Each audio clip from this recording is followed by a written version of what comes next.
The black-winged ruler, Rupa's Muffle.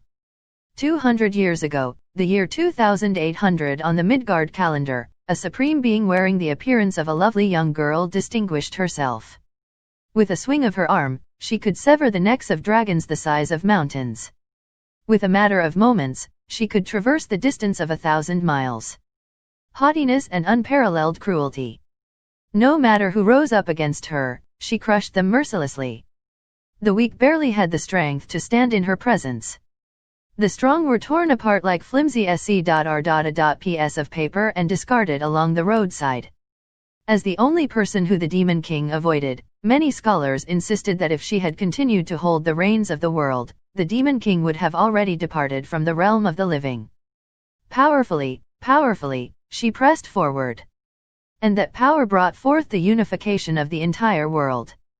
However, overwhelming power gave birth to fear. It was an era during which people were not as weak as they are now. At a time when it was still possible to oppose Rupas, a group of heroes gathered their courage and stood in defiance. The people began to rise up to protest against the supreme ruler. I dare say that this was the first time since the dawn of history that mankind was so unified.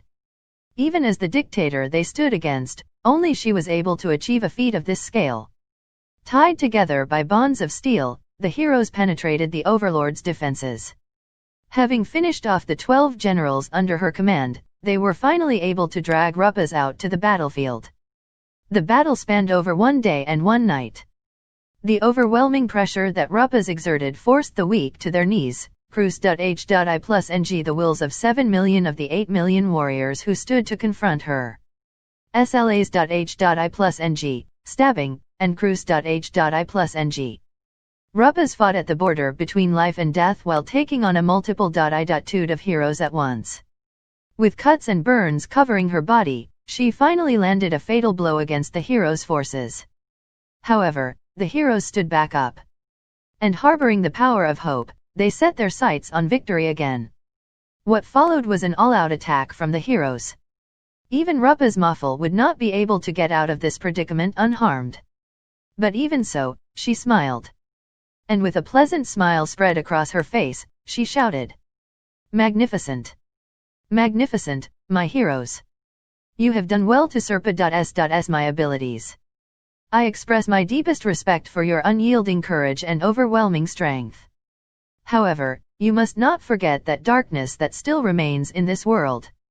This party may stand a chance against that Demon King, but in the event that you lose that battle, the world will be engulfed in even more darkness than it is in now. Whether your future holds hope or misfortune, I will ascertain with my own eyes from the darkest depths of H.E.L.L. Kahahahaha, HAAA ha ha ha ha ha ha. Thus, the era of Rupa's Muffle's rule came to an end. The already overthrown ruler was then sealed into a separate dimension, never to set a foot in this world again. Supposedly. Shoot, then how exactly do I explain this? How am I supposed to explain the black-winged girl standing right before their eyes? So, how long are you going to make me wait? You didn't explain the current situation to me, did you? The pitiful figure of the king's advisor sat facing Rupas in the royal council room. As the young elf who sucked bed to the overpowering pressure expelled by the supreme ruler during the battle that took place 200 years ago, the advisor pondered to himself. When attempting to summon a hero, did divine punishment rain down instead? But the benevolent G.O.Dis of Genesis Alovinas would never. Reviving the overlord in an attempt to summon heroes was a bit too. Without any regard to the advisor's mental distress, Rupas crossed her arms and thought.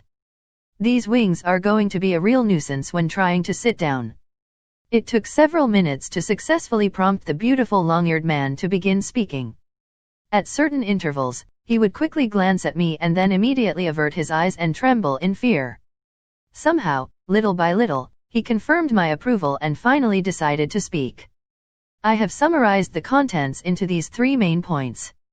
After the span of 200 years, the Demon King remained undefeated. I know. Let's summon a hero using the X-Gate system. Somehow, the last boss appeared instead of the hero. Here we are. So short.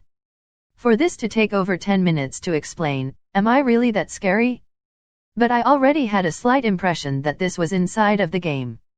On the other hand, I wonder just how much Midgard changed over the course of 200 years. I'm actually feeling a bit excited about this predicament.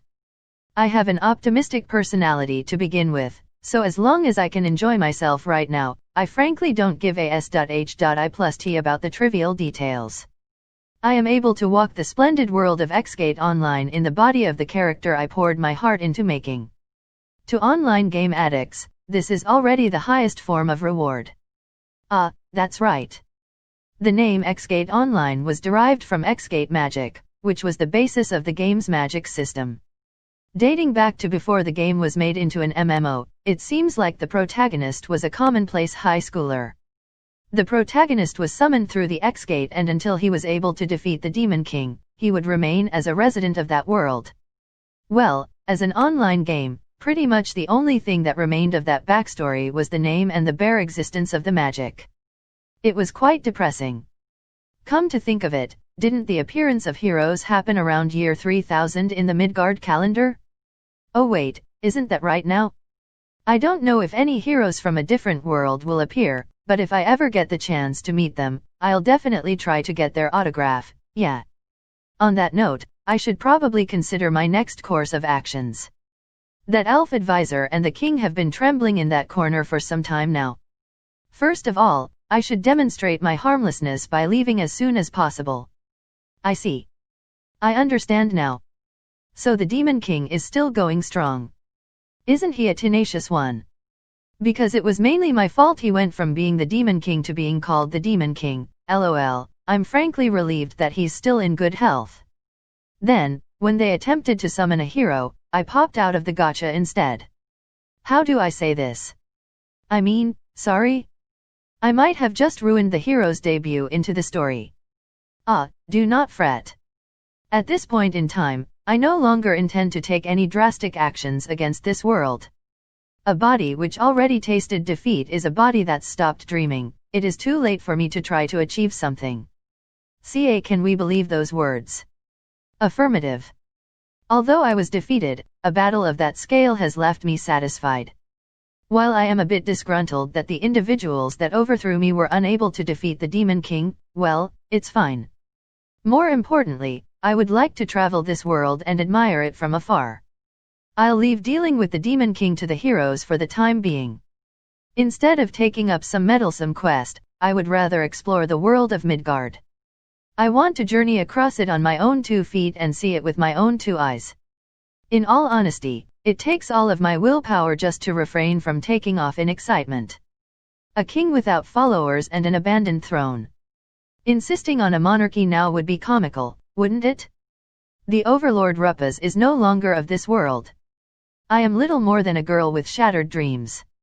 I don't feel like going as far to name myself the supreme ruler in this world as well. That's like the direct path of earning a wanted poster. I simply want to lead a carefree lifestyle, enjoying life to its fullest potential here. And I'll ponder how to return to my world while I'm at it. Therefore, there is no need for you to panic. Just forget about me and keep summoning heroes or something. I will have a mental breakdown if I remain here any longer. I stood up from my seat and pushed open the nearby window. It was a wonder how I knew how to move the wings that I only just received. Somehow, my body understood the fundamentals of flight. From a scientific perspective, a pair of wings cannot support the human body weight in the air. However, my instincts had flashed me the green light anyways. Well then, I will be leaving. If there's an opportunity, I'm sure we'll meet again. Wait. Ignoring the voice calling out to me, I beat my wings. And with a push of my legs, my magnificent form took to the skies.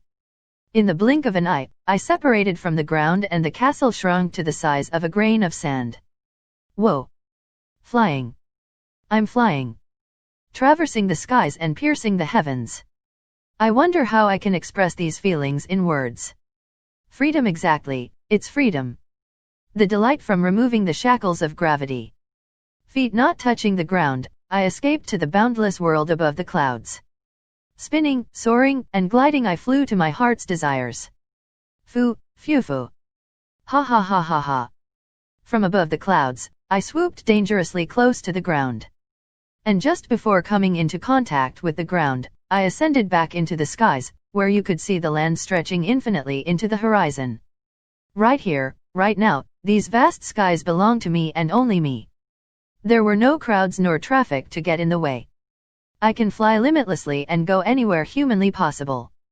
Phew, it feels good to fly through the sky like this. Now then, where shall we head first? With so many choices, I was barraged with indecision.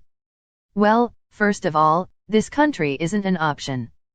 On the chance that the elf advisor or king ordered their citizens to capture me on sight, it would be a real pain in the ass. I want to travel this world in leisure after all. Wait, isn't that? I see, so it still remains. Troubled, that rose into my field of vision. It was an obsidian black tower that pierced the skies. As if challenging the heavens, the building stood boldly against the vastness of the sky. There is no way I would ever forget its dauntless appearance. It was the symbol of our influence that we built together after all. The skysc.r.a. Permaful. The base that we erected together. I guess the first destination has already been decided. I redirected my course of flight, flapping my wings. Estimate the distance to the tower was difficult because it was visible from almost anywhere on the map. It was probably a fairly long distance to cover, but with my current abilities, it was barely a problem. I had wings able to carry me to the heavens after all. Hup. I flew towards the tower with all of my might. It was a good chance to test the limits of this body and above all, and I wanted to see what speeds I could accomplish. The landscape blurred by at tremendous speeds and the wind pressed my cheeks. Though I'm not too sure, it seems I was able to achieve speeds that far said that of a bullet train. Moreover, I was able to make tight turns and my vision remained flawless. Any birds in my way were easily evaded and it took no additional effort to maintain my speed while making sharp turns. This is so satisfying. My heart feels light and carefree. I never knew something as simple as flying would be able to bring such freedom and satisfaction. However, everything eventually comes to an end. I arrived at my destination just minutes after taking off, stopping abruptly, large gusts of wind roared and the atmosphere quivered around me. It was expected that the arrival of something the size of a human moving at such extreme speeds would be accompanied by such violent winds. In fact, weak opponent would have been blown away just by the impact. This time, I ascended. Far above the clouds, I set my eyes on the summit of the tower, where only a select few with finely tuned flight abilities could reach. According to the myth, when Icarus drew too close to the sun, his wax wings dissolved and he fell to his demise. But the quality of my wings are not to be compared to simple wax. Just sunlight would never be enough to damage them. Many thousands of meters above ground, I made my way to the only entrance. There were two ways of entering the building.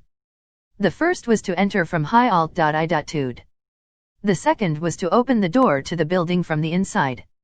Even I think it's a pretty worthless design.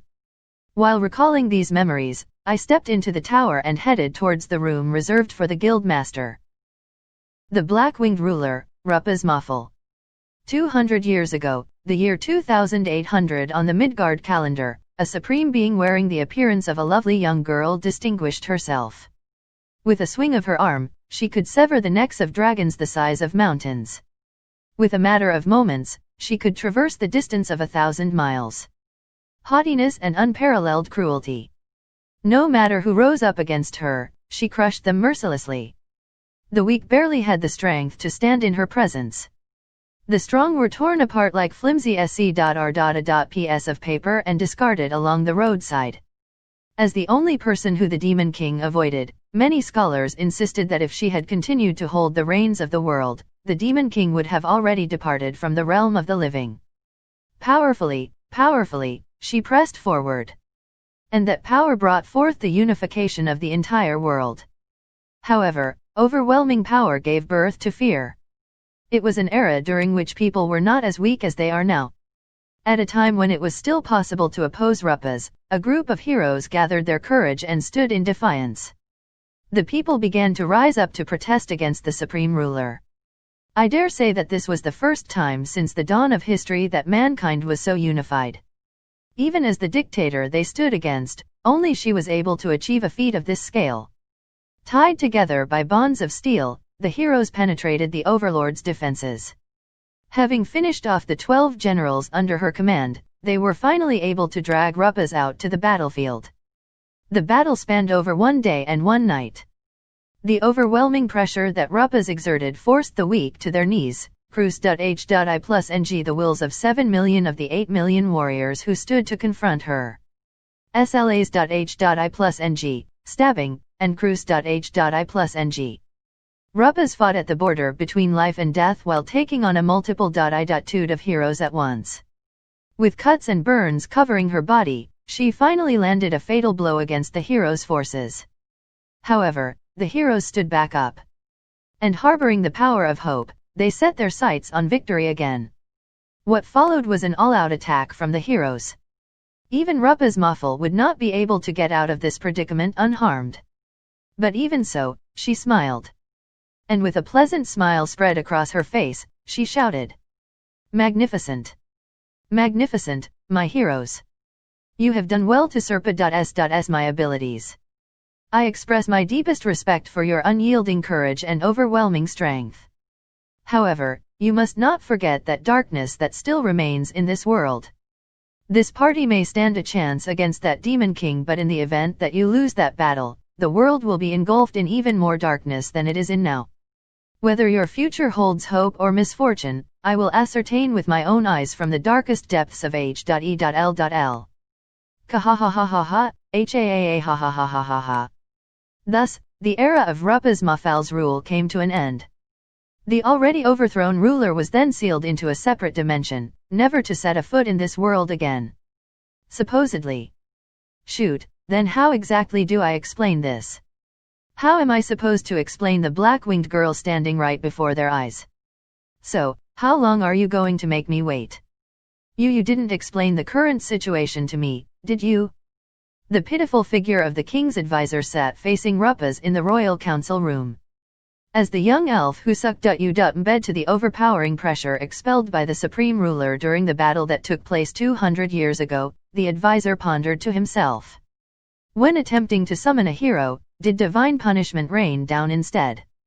But the benevolent G.O.Dis of Genesis Alovinas would never. Reviving the Overlord in an attempt to summon heroes was a bit too. Without any regard to the advisor's mental distress, Ruppas crossed her arms and thought. These wings are going to be a real nuisance when trying to sit down. It took several minutes to successfully prompt the beautiful long-eared man to begin speaking. At certain intervals, he would quickly glance at me and then immediately avert his eyes and tremble in fear.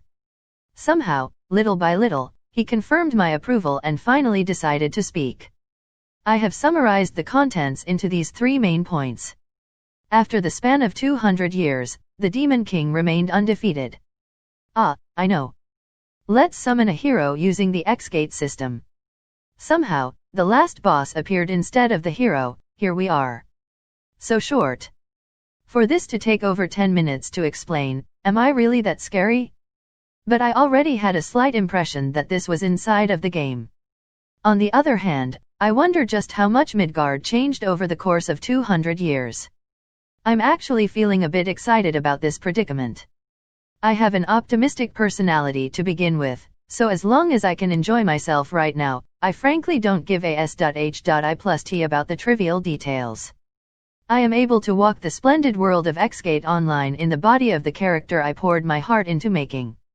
To online game addicts, this is already the highest form of reward. That's right. The name X-Gate Online was derived from X-Gate magic, which was the basis of the game's magic system. Dating back to before the game was made into an MMO, it seems like the protagonist was a commonplace high schooler. The protagonist was summoned through the X-Gate, and until he was able to defeat the Demon King, he would remain as a resident of that world. Well, as an online game, pretty much the only thing that remained of that backstory was the name and the bare existence of the magic. It was quite depressing.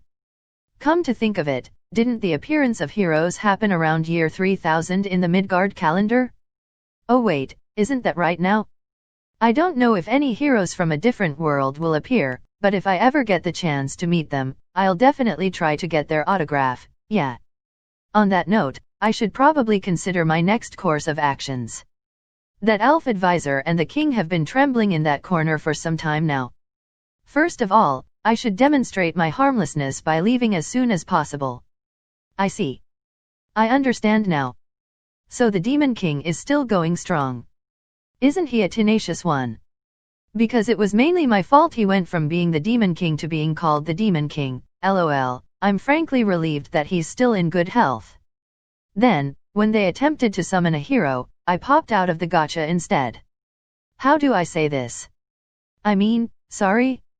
I might have just ruined the hero's debut into the story. Do not fret. At this point in time, I no longer intend to take any drastic actions against this world. A body which already tasted defeat is a body that's stopped dreaming. It is too late for me to try to achieve something. Can we believe those words? Affirmative. Although I was defeated, a battle of that scale has left me satisfied. While I am a bit disgruntled that the individuals that overthrew me were unable to defeat the Demon King, well, it's fine. More importantly, I would like to travel this world and admire it from afar. I'll leave dealing with the Demon King to the heroes for the time being. Instead of taking up some meddlesome quest, I would rather explore the world of Midgard. I want to journey across it on my own 2 feet and see it with my own 2 eyes. In all honesty, it takes all of my willpower just to refrain from taking off in excitement. A king without followers and an abandoned throne. Insisting on a monarchy now would be comical, wouldn't it? The overlord Ruppaz is no longer of this world. I am little more than a girl with shattered dreams. I don't feel like going as far to name myself the supreme ruler in this world as well. That's like the direct path of earning a wanted poster. I simply want to lead a carefree lifestyle, enjoying life to its fullest potential here. And I'll ponder how to return to my world while I'm at it. Therefore, there is no need for you to panic. Just forget about me and keep summoning heroes or something. I will have a mental breakdown if I remain here any longer. I stood up from my seat and pushed open the nearby window. It was a wonder how I knew how to move the wings that I only just received. Somehow, my body understood the fundamentals of flight. From a scientific perspective, a pair of wings cannot support the human body weight in the air. However, my instincts had flashed me the green light anyways. Well then, I will be leaving. If there's an opportunity, I'm sure we'll meet again. Wait. Ignoring the voice calling out to me, I beat my wings. And with a push of my legs, my magnificent form took to the skies. In the blink of an eye, I separated from the ground and the castle shrunk to the size of a grain of sand. Whoa! Flying. I'm flying. Traversing the skies and piercing the heavens. I wonder how I can express these feelings in words. Freedom exactly, it's freedom. The delight from removing the shackles of gravity. Feet not touching the ground, I escaped to the boundless world above the clouds. Spinning, soaring, and gliding I flew to my heart's desires. Phew. Ha ha ha ha ha. From above the clouds, I swooped dangerously close to the ground. And just before coming into contact with the ground, I ascended back into the skies, where you could see the land stretching infinitely into the horizon. Right here, right now, these vast skies belong to me and only me. There were no crowds nor traffic to get in the way. I can fly limitlessly and go anywhere humanly possible. Phew, it feels good to fly through the sky like this. Now then, where shall we head first? With so many choices, I was barraged with indecision. Well, first of all, this country isn't an option. On the chance that the elf advisor or king ordered their citizens to capture me on sight, it would be a real pain in the ass. I want to travel this world in leisure after all. Wait, isn't that? I see, so it still remains. Troubled, that rose into my field of vision. It was an obsidian black tower that pierced the skies. As if challenging the heavens, the building stood boldly against the vastness of the sky. There is no way I would ever forget its dauntless appearance. It was the symbol of our influence that we built together after all. The skysc.r.a. per muffle. No, the base that we erected together. I guess the first destination has already been decided. I redirected my course of flight, flapping my wings. Estimate the distance to the tower was difficult because it was visible from almost anywhere on the map. It was probably a fairly long distance to cover, but with my current abilities, it was barely a problem. I had wings able to carry me to the heavens after all. Hup. I flew towards the tower with all of my might. It was a good chance to test the limits of this body and above all, and I wanted to see what speeds I could accomplish. The landscape blurred by at tremendous speeds and the wind pressed my cheeks. Though I'm not too sure, it seems I was able to achieve speeds that far said that of a bullet train. Moreover, I was able to make tight turns and my vision remained flawless. Any birds in my way were easily evaded and it took no additional effort to maintain my speed while making sharp turns. This is so satisfying. My heart feels light and carefree. I never knew something as simple as flying would be able to bring such freedom and satisfaction. However, everything eventually comes to an end. I arrived at my destination just minutes after taking off, stopping abruptly. Large gusts of wind roared and the atmosphere quivered around me. It was expected that the arrival of something the size of a human moving at such extreme speeds would be accompanied by such violent winds. In fact, weak opponent would have been blown away just by the impact. This time, I ascended. Far above the clouds, I set my eyes on the summit of the tower, where only a select few with finely tuned flight abilities could reach. According to the myth, when Icarus drew too close to the sun, his wax wings dissolved and he fell to his demise. But the quality of my wings are not to be compared to simple wax. Just sunlight would never be enough to damage them. Many thousands of meters above ground, I made my way to the only entrance. There were two ways of entering the building. The first was to enter from high alt.i.tude. The second was to open the door to the building from the inside. Even I think it's a pretty worthless design. While recalling these memories, I stepped into the tower and headed towards the room reserved for the guild master. Nations in Xgate Online. Basically, players with influence were allowed to construct a stronghold for their guild. The most popular choice was a castle, but there were no particular restrictions on what appearance it could take. A rare few took on the shape of shrines and temples, and one particular stronghold was even designed after a coffee shop. While it's hard to imagine a coffee shop serving as the heart of a nation, it was something made possible within the game. And from the innumerous options, the design I chose was a tower. In no time, I had fallen into a trance and was fully exploiting the customization system. The tower was redesigned every time our influence expanded. By borrowing the minds of players who had a better eye for art, the Tower of Muffle eventually became one of the most awe-inspiring structures of the game. Though it's abandoned, it's still so breathtaking. But as you would expect, after a period of 200 years, the inside of the tower became layered in dust. Nevertheless, the beautiful designs that decorated the skysc.r.a. purse interior peeked out from under the grime. As I walked straight ahead, a cracked, yet impressive crimson throne came into view. The shattered windows were once beautiful stained gla.s.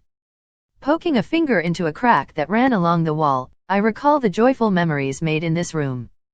Everyone was here with me. Here, we discussed how we would increase our influence. This was the site where we made an oath as guild members and considered our future expeditions. We made merry deep into the night, drowning ourselves in wine. Wait a second, why do I recall these memories as if I was there in person? Ruppaz was the one who drank wine in-game, not me. I simply watched through my computer screen, right? What am I even reminiscing about in the first place? It was only days ago that I split my territory into two parts. It's way too soon to start getting nostalgic about anything. Shoot, there's a possibility my memories may be merging with Ruppaz's. I'm going to end up mistaking the game for reality if this continues. I'm having a hard time distinguish .h.i plus ng between the two even now. Besides, how strange. This should be my first time seeing this in person, but it somehow feels so nostalgic. I feel a sense of security by just being here. Nostalgia wells up in my chest. It was as if I had returned home after a journey around the world. A mysterious feeling. Am I going crazy? Or is my consciousness really merging with Rapaz's? It's impossible to know right now. My voice slipped out in surprise. Here, where none other than myself was permitted entry, a sound resounded through the room. I directed my line of sight towards the source of the sound. There, a young girl I didn't recognize stood before me. She possessed pale blue hair the color of the sea complemented by her marine blue eyes. Her simple, white clothing lightly wrapped around her smooth, snow-white skin. Moreover, her facial features were stunning. An unfamiliar face. At the very least, she wasn't among guild members I gave permission to step foot on the very highest floor of the tower. Who is she? And why is she here? Rapaz-sama. Aren't you Rapaz Mafal-sama?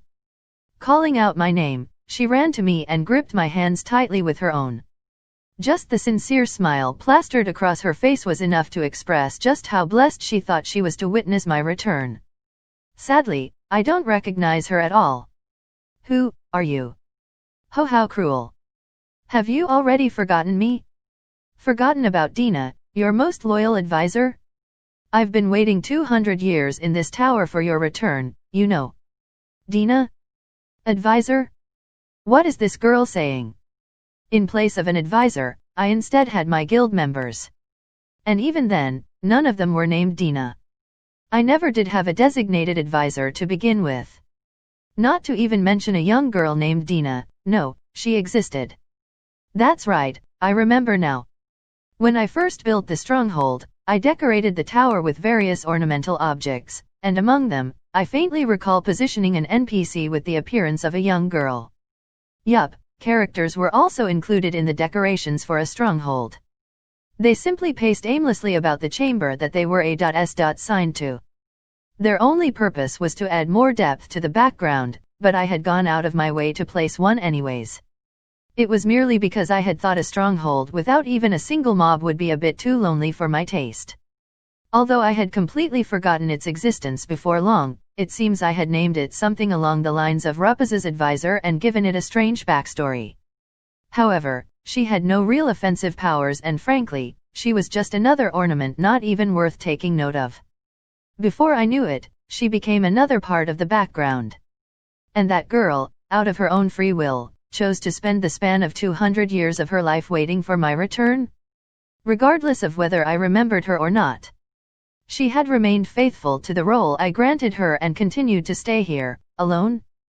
Ah, I see. I remember now. Forgive me, Dina. To forget an existence as important as yours, something must be wrong with me. This is not a game. It struck me how naive my attitude towards this world had been up until now. If I continued to treat this world as a game, I could ruin the lives of thousands. Forgetting an NPC in a game would just result in a couple seconds of confusion. However, doing the same with a person with genuine emotions is an unforgivable insult to their existence. I commend you for your services. You have done well to protect this place during my absence, Dina. I am unworthy of such praise. I will never again think of her as an ornament in the shape of a human, but instead as another individual. Rapaz-sama. How were you able to return to this world? It seems a nation a bit to the west was attempting to summon a hero, but they messed up and returned me from the separate dimension. I owe it to their recklessness that I am able to be here right now. Leviton should be the country that lies west from here. They've shown signs of preparing to summon heroes before. So that's what it was. According to Dina, they've been working hard towards that goal for a while now. Thank you so much for your efforts. And how do I say this, forgive me? For your considerable hards.h.I plus ps as you can see, I am quite ignorant of the ways of the world in this day and age. I've heard that the Demon King is still in good health, though. That's right. Immediately after those obnoxious heroes defeated you, the heroes fell apart, the country became divided, and they've been beaten to a pulp by the Demon King ever since. How sloppy. Yeah. Sorry, Dina. I guess disperse of influence went according to our plan. Rather, the final battle was just a staged event in order to release our influence. The collapse of Rupa's Mafal's rule would signal the dawn of a new era. Various players would begin to expand their influence, aiming to become the new successor to the world. And the Demon King should have been the official last boss. Unlike me, there were definite merits in defeating him. The Demon King had 100% chance of dropping a rare item. However, countries would never form an alliance to defeat it. Rather, it would be troubling if an opposing nation defeated the Demon King. In addition, incompetent allies would only drag you down. But that reasoning only stands if this was still a game. Which in this case, I haven't a single clue why humanity would fall apart and lose to the Demon King. In the first place, to what degree was the game was reflected in this world? Would an in-game fight with the Demon King influence the history of this world? Or do the events of this world occur independently of the game? The more I think about it, the more disoriented I get. Just the fact that the game is reflected in this separate reality is already unusual in itself. What is the relations.h.i+p between this world and Xgate Online? A world resembling Xgate wouldn't be an adequate explanation for this absurdity. Rupa-sama. Excuse me. I was lost in thought. Dina, would you do me the favor of teaching me about the world I left? Yes, of course. If that will be of use to Rupa-sama, then gladly. With a charming smile spread across her face, Dina replied without the slightest hint of hesitation. What a good girl. She really puts my heart at ease. Well, that's one thing off my checklist. I've found something to protect. It's simple. Cute girls are precious sets of any world. It's natural to want to protect them as a man. First, about the obnoxious heroes that defeated you. Afterwards, each of the 7 heroes, as they were called, decided to start their own nations. 4 of them have already passed away due to old age, but the other 3 with longer lifespans are still alive today. Those 7 heroes were undoubtedly referring to the 7 players that stood alongside me as the top-ranked players in the game. Each of them was specialized in a different character CLA.S.S, and we had conquered numerous boss battles as a party. In other words, they were my former guild members. I wonder how they're all doing. Could those heroes be players like me? Or am I wrong? Of course, I would hope for the former, but I can't confirm anything without meeting them in person. So for now, let's make meeting those 3 people a goal while traveling this world. The 12 heavenly stars are all in good health. However, I only know the whereabouts of 6 of them. Among those 6, 2 have joined the Demon King to take revenge on the humans you were defeated by. The 12 heavenly stars. They were what you would call familiars. The CLA.S.S I had chosen had the ability to tame monsters and possessed an inherent skill that gave you a chance of turning a defeated opponent into an ally. To monster tamers that have little to no offensive power, it wouldn't be an overstatement to say their ability to reel in a strong monster is a matter of life and death. I lucked out. A boss monster that only appeared during an event and a rare monster that almost never made its appearance. Having tamed these monstrosities of familiars, I proceeded to put 12 of the most powerful monsters under Rupa's jurisdiction as her 12 generals. Then, I bestowed upon them the Imbara.S.Singti.I.Tle of the 12 heavenly stars. I thought it would be cool for a ruler to have something like the 4 heavenly kings under his command. I, too, had a phase when I thought like that. Tien, the Chuyunibia phase, laughing face, well, in reality, I was very much interested in things other than monsters as well, but that is a story for another time. Joined the Demon King, huh? Goodness. Though I'm fully aware that my weakness is to blame for their actions, it's still a pathetic way to behave. I will need to quickly scold them. Let's add one more objective to our travels. I will collect the 12 heavenly stars and take the responsibility to subdue them. Well, in reality, the thought that the familiars I raised were causing trouble for others made my stomach hurt. I'll stop them with brute force if I have to. Humph. Dina, could you mark the current locations of the 3 remaining heroes and the 12 heavenly stars on a map? Yes, certainly. First, I must find out if the 3 heroes are players like me. Then, if the 12 heavenly stars are acting stupid, I will stop and recover them. Ah, right. We're also going to need a source of money. For a penniless individual like me, this is top priority. I will need to look for a way to acquire funds for our travels. I've finished, Rupa-sama. I've marked everything on this map. Thank you. Accepting the map from Dina, I scanned over the contents. As for the heroes, the closest one is positioned at a country called Suvel, which is about 1,400 kilometers north from our current location. The elf hero has taken up residence here. Furthermore, the ram, Ares, is preparing for the invasion of Suvel in a castle at the foot of the volcano nearby. What in H.E.L.L. does this sheep think it's doing? Anyways, this should be our first destination. I'm going to have to stop that sheep before a hole opens in my stomach. Good grief, what a pain in the ass. However, I would be lying if I said I wasn't excited. Now then, let's start with looking for a job. Some kind of explanation. Magical power in this world. In the world of Midgard, magical power and holy power are polar opposite existences. Magical power is closely tied to demons, so it aims to hurt or curse. On the other hand, the holy attribute has a strong association to the heavens, and it focuses more on healing and support. In simpler terms, magic equals black magic, holy power equals white magic, TN, in J.A. Paints, the word for magic equals. The first character, also means has to do with H.E.L.L. So for example, means H.E.L.L, or the world of spirits. The city of Uteral is one of trade and commerce. It lies just east of the country of Leviton and does not belong to any nation. Positioned between almost every major country, it's a bustling city where a large variety of merchants and travelers come to. Naturally, that includes adventurers as well. In fact, back when this was a game, this was where new players began their adventure.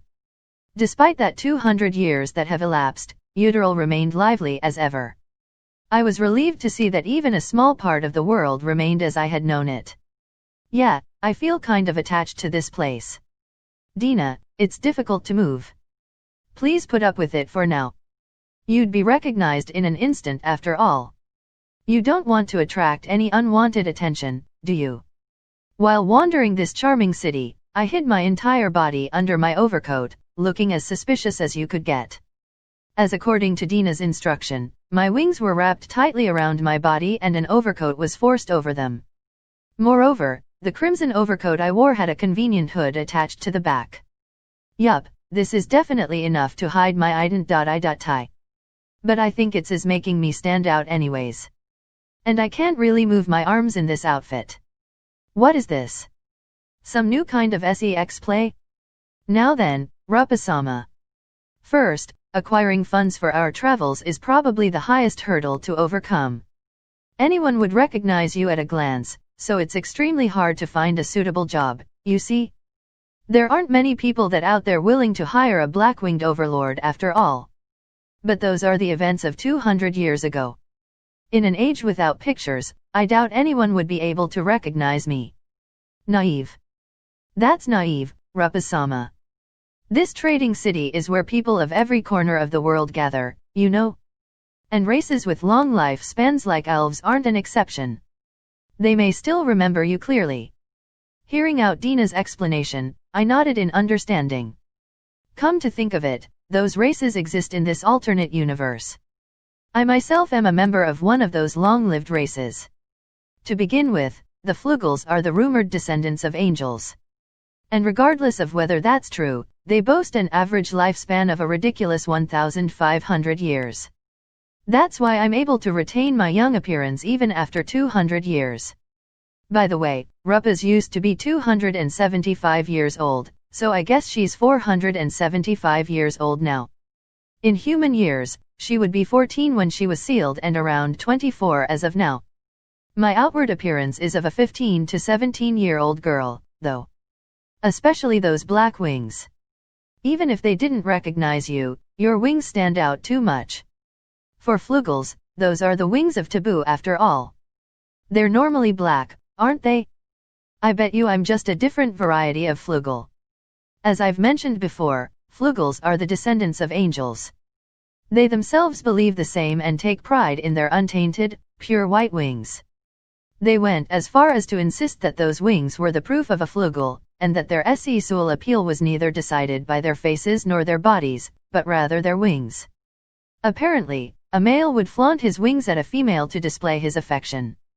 To put things bluntly, whether you're unattractive, obese, pimpled, stink, or wear anime print ts.h.i plus rts, as long as your wings remain pure white, you're some pretty hot stuff.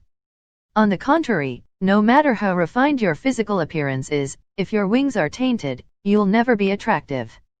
In this aspect, my jet black wings are completely out of question. They far surpass the jurisdiction of beauty and ugliness.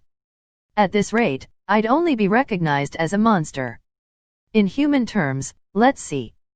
It's like having green skin, no eyebrows, and hairs sprouting from the middle of my forehead instead of my scalp. Forget about beauty, I wouldn't even be acknowledged as another flugel. Of course, I was fully aware of the backstory. And I had chosen these black wings with this knowledge at hand. The reason was extremely simple. Wouldn't wings of taboo just be the coolest? Yup. Needless to say, many other players thought the same, and jet black wings weren't so uncommon. Rather, more eccentric designs included golden wings, gradients, and even players that took the liberty to pick out a different color for every other feather. Trying to accept that I stood out while knowing this is beyond difficult. If I stand out, then what about those crazy rainbow-winged flugels? There's nothing normal about it. Please. Be a bit more self-aware. Okay, I got it. I understand, so stop shouting already. Having made Dina mad, I shrugged my shoulders. Good grief. So this world differs enough from the game that I can't put my wings on display, huh? This seems to be a bit inconvenient. Seriously, back to my point.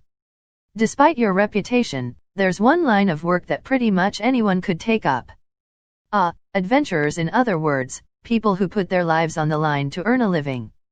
Exactly. Reputation and social status are unnecessary. Anyone with a mind and body can do it. Those who put their lives on the line to earn a living, adventurers. It's an occupation that requires little more than a bit of determination to take on. Money and social status are irrelevant. Anyone can accept requests regardless of whether they're a slave or a criminal. In exchange, your safety isn't guaranteed. Neither the agency nor the client is held accountable if you were to lose an arm or your life while completing a request. In addition, you sink to the bottom of the social hierarchy. The vagrants and the jobless with no place to stay. Individuals constantly troubled over where they'll find their next meals. They're the kind of people who, in their last moments, dream of drowning in gold then die along the roadside. That's what it means to be an adventurer. Whereas in the game, you could revive limitlessly and this reality remained a dark backstory. Rather, the majority of players farmed money and experience as adventurers and then proceeded through the rest of the game. So the number of adventurers averaged from a couple thousand to hundreds of thousands of players at a time. So what about the social hierarchy? All it really amounted to is some verbal abuse from NPCs, so it wasn't that big of a deal. However, this is reality. Death really is the end of the line, and I'm sure harsh acts of discrimination omitted from the game make their appearance here. Am I going to be alright? This is Rupa's Maffel's body, so death is highly improbable. But will I be able to stand the sight of blood? Can I, who can barely stand the sight of a cat or pigeon run over by a car, really do this dirty work? To be honest, I'm anxious. We have arrived. This way, please. In response to Dina's invitation, I entered the building after her. It was a slightly grimy tavern made out of wood. The first floor was lined with several tables like a cafeteria, and many thug-like figures could be seen sitting throughout. The moment we stepped foot into the building, several hungry gazes fixed upon Dina. However, with a suspicious individual, me, standing beside her, none of them had the nerve to approach. Yeah, this is it. This S.H.I plus TTY atmosphere sure is nostalgic. Now that you mention it, you were also an adventurer before Establi.H.I plus NG your own nation, weren't you? Didn't I just say something a bit out of place? Nostalgic? No, this really does take me back. As I said, it's common knowledge for the majority of novice players to work their way up as adventurers. I was also one such player and had completed a great number of requests during my time as one. However, I have never taken a step into a tavern such as this one. And yet, I feel nostalgic. Shoot, it seems that I might be merging with Rupas after all. Welcome. Is there something you would like to order? Or would you like to stay for the night? We would like to accept a request. Miss, are you all right? The brusque, bald bar owner shot a dubious look at Dina. At a glance, Dina seemed unsuited for battle with her slender body and delicate atmosphere. Indeed, if I was told such a girl was an adventurer, I would also question her sanity. Dina put on a charming smile in response to the addled shopkeeper. Oh, I won't be the one accepting the request. Oh ho, so the red guy over there, huh? All right, I'd like you to step into the back of the shop for a second. I'd like to take a look at your abilities. An adventurer is someone who could drop dead at any moment. However, having one die before they could fulfill the request would put a hole in an agency's reputation. If rumor went around that no decent adventurers pick up their requests at that agency, their business would plunge after all. That's why the agency must confirm the extent of their employees' abilities. Is what I've grasped from what Dina whispered into my ear. I stepped behind the shop as instructed, where the bar owner stood beside several identical stone statues. Each had a scruffy beard and a friendly smile. If I'm not mistaken, these are stone golems produced by an alchemist. Alchemists consume tools to create a wide variety of devices, and golems are just one example. As combat-oriented NPCs, golems are REA.S. companions for many solo players. Their strength varies upon the raw materials and the skill level of the creator, but they rarely differ in level or status. Also, golems can only be revived by their creator, so their remains hold no value. In addition, once a golem decides on a target, it continues to fight regardless of whether you like it or not. Sure, they're convenient, but there aren't many opportunities for low-level players to use them. I, too, remember preparing a fair number of golems to strengthen my defenses before the decisive battle against the heroes. However, they were nothing more than minor hindrances to high-level players. I'm going to have you fight these golems in a moment. The number of golems defeated and how efficiently you work will be taken into account of your evaluation. Understood. To express my willingness, I took a step forward. The overcoat was confining, making my movements slightly awkward. To be honest, this is quite the handicap, but, well, I should be fine. In the worst case, I'll deal with them with coercion, and if that doesn't work, I can always kick the S.H.I+T out of them. Ready. I'm ready when you are. Great. Then let's get this started. With this, the golem's eyes lit up with life. Without a moment's delay, I invocated a ranger skill Observing Eye. It's a convenient ability that displays the level, remaining HP, and even the stats of an opponent if the user is skilled enough. Thus, the target's abilities were displayed as shown below. Stone Golem Level 5 Race, Artificial Lifeform HP, 68 SP, 0 STR, Strength 73 Dex, Dexterity 36 VIT, Vitality 80 Int, Intelligence 5 AGI, Agility 27 MND, Willpower 5 Luck, Fortune 40 As you can see, they're small fry. These are opponents that can be challenged within 30 minutes of playing the game. Now if you tagged along with a more experienced party, a single fight with a higher level opponent could supply you with enough experience. All things considered, it seems that these golems were made with the sole purpose of measuring your capabilities in mind. Rather, it would be for the best if you gave up on becoming an adventurer if you were to lose to these guys. I should probably also check my own stats while I'm at it. Honestly though, the gap in power is so large that I'm not sure how much I should hold back. Rupas Maffel Level 1000 Race, Flugel CLA.S. Levels Warrior, 100 Sword Master, 100 Grappler, 100 Champion, 100 Monster Tamer, 100 Alchemist, 100 Ranger, 100 Strider, 100 Acolyte, 100 Priest, 50 Esper, 50 HP, 335,000 SP, 17,430 STR, Strength 9,200 Dex, Dexterity 8,750 VIT, Vitality 10,300 Int, Intelligence 8,300 AGI, Agility 10,778 MND, Willpower 9,550 Luck, Fortune 9,280 Equipment Head, Right Hand, Left Hand, Torso, Dress of Heaven's Empress, Abnormal Status Nullity, Automatic HP. Recovery Shoes, Boots of Swiftness, Increased Movement Speed Other, Overcoat of the 7 Luminaries, 50% damage reduction of all attributes. Yeah. This is just bullying the weak at this point. On that note, it's not a figure of your imagination if my statistics seem a bit abnormal. Although the level cap was 1000, there are no upper limits for character stats. This means you can continue raising your stats even after hitting the level cap.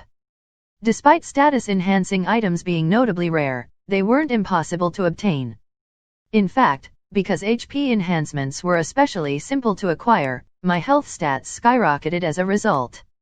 On a side note, the average Flugel has around 70,000 HP once they reach the level cap of 1000. That might give you a glimpse of what I had to go through to raise my HP to this degree. As one would expect, I was unable to achieve statistics comparable to those of the final boss characters of the game, but I'm confident my stats outstripped plenty of other boss monsters. My alias as the wild last boss was by no means a groundless A.S.sumption. While we're on the subject, I'll go a bit further into detail about levels and CLA.S.S levels. Levels are just the ordinary levels. In RPGs, it's an obvious expression of the strength and combat experience that ACCU.malates over time. This number caps at 1000 and there's not much you can do to overturn that rule. Even if you were locked in combat with several boss characters, it remains the one unbendable rule of X-Gate. Next, the CLA.S.S level. These indicate the level of each character CLA.S.S you possess and caps at 100. This number increases in sync with normal character levels and influences how your abilities develop, so they play a large role in character growth. For instance, if you wanted to be a vanguard but have been acting as a support for too long, you might find that your character stats are unsuited for swapping positions. This is where the game leans toward to being a TRPG. Once a CLA.S.S level is maxed out, the game will ask you to perform a CLA.S.S change.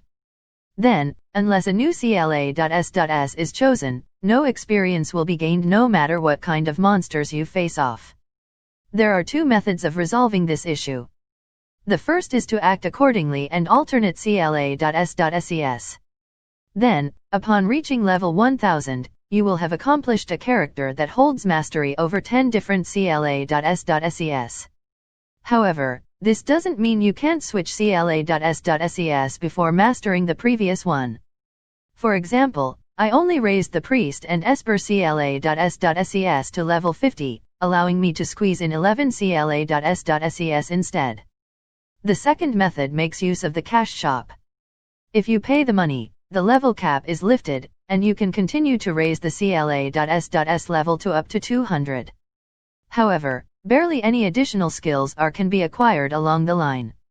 For example, Sword Master and Grappler CLA.S.SES would exceed the offensive ability and HP of a Vanguard, which is one advantage of the cash shop. In addition, there are also players who aim to optimize the effectiveness of certain skills that depend on CLA.S.S levels. I who, let's see, didn't bring any CLA.S.S level past 100, wasn't able to discover any of the possible hidden CLA.S.SES or skills. It was the general opinion that CLA.S.S leveling to 200 wasn't a very intelligent choice. Well, I guess it doesn't really matter now. Now then, it's finally time for my first taste of battle. Although there will be no resistance, it's an opportunity to sharpen my new pair of fangs. There's an author's note going in more detail about the different races here. Hopefully I will be able to translate it within a couple of hours. Sorry for the delay and this bulls.h.I+t. I've been playing a bit too much Nier Automata and Terra and reading too much Iramanga Sensei and Danmachi. Thank you for being such patient readers. A bit of explaining. Setting author's note, what, Jojo? You're saying this kind of MMO doesn't exist? Think of it this way. It's because it's an imaginary setting that it doesn't matter what I do with the plot. Translator's note, I've noted some J.A. yen to US dollar conversions in parenthesis. Tell me whether it helps or is in the way of your reading experience. 100 yen equals little less than $1. A golem's fist swings through the air. I had steeled myself for any attack, but their sluggish movements are slowly putting me to sleep. So slow, too slow. What is that supposed to be? Some kind of anime protagonist punch overflowing with hopes, dreams, and the power of friends. H.I+P? I could run to the grocery, buy an apple, eat it, come back, and still make it back in time to parry the blow. What's with these half-a.s.said movements? Am I being underestimated? These are some stiff golems, yeah. Voicing my discontent, I jumped lightly over the golem. Then, with a tenth of my full power, I thrust my heel down at the head. The stone statue crumpled like a flimsy sheet of paper, completely losing any resemblance to its original shape. Fragile. Too fragile. A cardboard box would have won in a competition of durability. Is it just me, or is the ground a bit too brittle? Owner. There's no need to hold back, you know. Could you make their movements more natural? I'm impossible, that the golem was defeated in an instant? What just happened? Perhaps, were you not paying attention just now? Once again, I took the golem's speed and strength into consideration. However, the owner's bewildered face tells a different story. I see. It's just me. It wasn't because the golems were too slow or too fragile, but because I was too fast and too strong. My concentration on the battlefield was so intense that it distorted my own perception of time. I see, so that was the extent of their power. That golem was level 5. That means that the general novice adventurer is also level 5, and that in this world, it is a praiseworthy display of strength. On the contrary, I'm level 1000 and especially confident in terms of speed. As a result, their full speed appears as nothing but sluggish movements from my perspective. The in-game mechanics also worked similarly. If the difference in agility was too large, the lower-level player would never land a blow even if the opponent stood in place. It's also a good expression of my fight with the golem. This won't even serve for a warm-up. I lightly smash apart 2 more golems with my feet. They give away with almost no resistance as if I was slicing B.U.T.Ter. I gain no sense of accomplishment from these short exchanges of blows. This isn't even a fight anymore. It's just a throwaway match with a predetermined winner. It's just a mock fight to flaunt the victor's power, and the only thing gained is an empty sensation like cruise.h.I+ng, a bug under your heel. Nevertheless, this is an evaluation, so I don't have much of a choice but to continue. Though I'm not too sure what he can evaluate from watching me rampage aimlessly, I proceeded to crush the remaining 3 golems. I pulled off a leisurely kick at the final golem. Even then, the golem was unable to dodge and fell to the ground lifelessly. Let me just take back what I said about this being my first taste of battle in advance. I have yet to experience battle in this body. Too fast, too strong, what in the world are, the bar owner trailed off in a shaky voice. His eyes were clouded in fear. This is bad. It seems we have a misunderstanding. Though I would rather not draw too much attention as I am now, well, what's done is done. I'll try to bear this in mind next time. Rupa-sama, you're overdoing it. The very standards of fighting are far lower than what they were 200 years ago. You'll give rise to fear if you don't restrain yourself. Dina ran over and whispered heatedly. So now I know that the fighting standards have fallen over time. Shouldn't you tell me that earlier? Forgive me, Dina, it seems I might have lost my touch over the span of 200 years. I had misjudged my own capabilities. Seriously, try to be a bit more careful next time, okay? It seems that even exerting a tenth of my power is excessive. Next time, a forward flick should be enough to deal with this kind of opponent. But I can't move my arms, so kicking is my only choice. I guess I'll just have to move as slow as possible and kick as lightly as possible. At any rate, how mysterious. Normally, the world around me doesn't move at the speed of a slow-motion film. However, the moment I engaged in combat, the world around me slowed to a crawl. Basically, I was able to smoothly transition between a normal field of perception into one more suited for battle. I might have been saved by Rupa's natural instincts. So, what do you think? I should think it was a flawless performance, though. Yeah, that's right, you shouldn't have trouble with any requests. The request board is inside the tavern, so feel free to choose one to your liking. Having received the owner's approval, Dina and I returned to the bar to seek out the request board.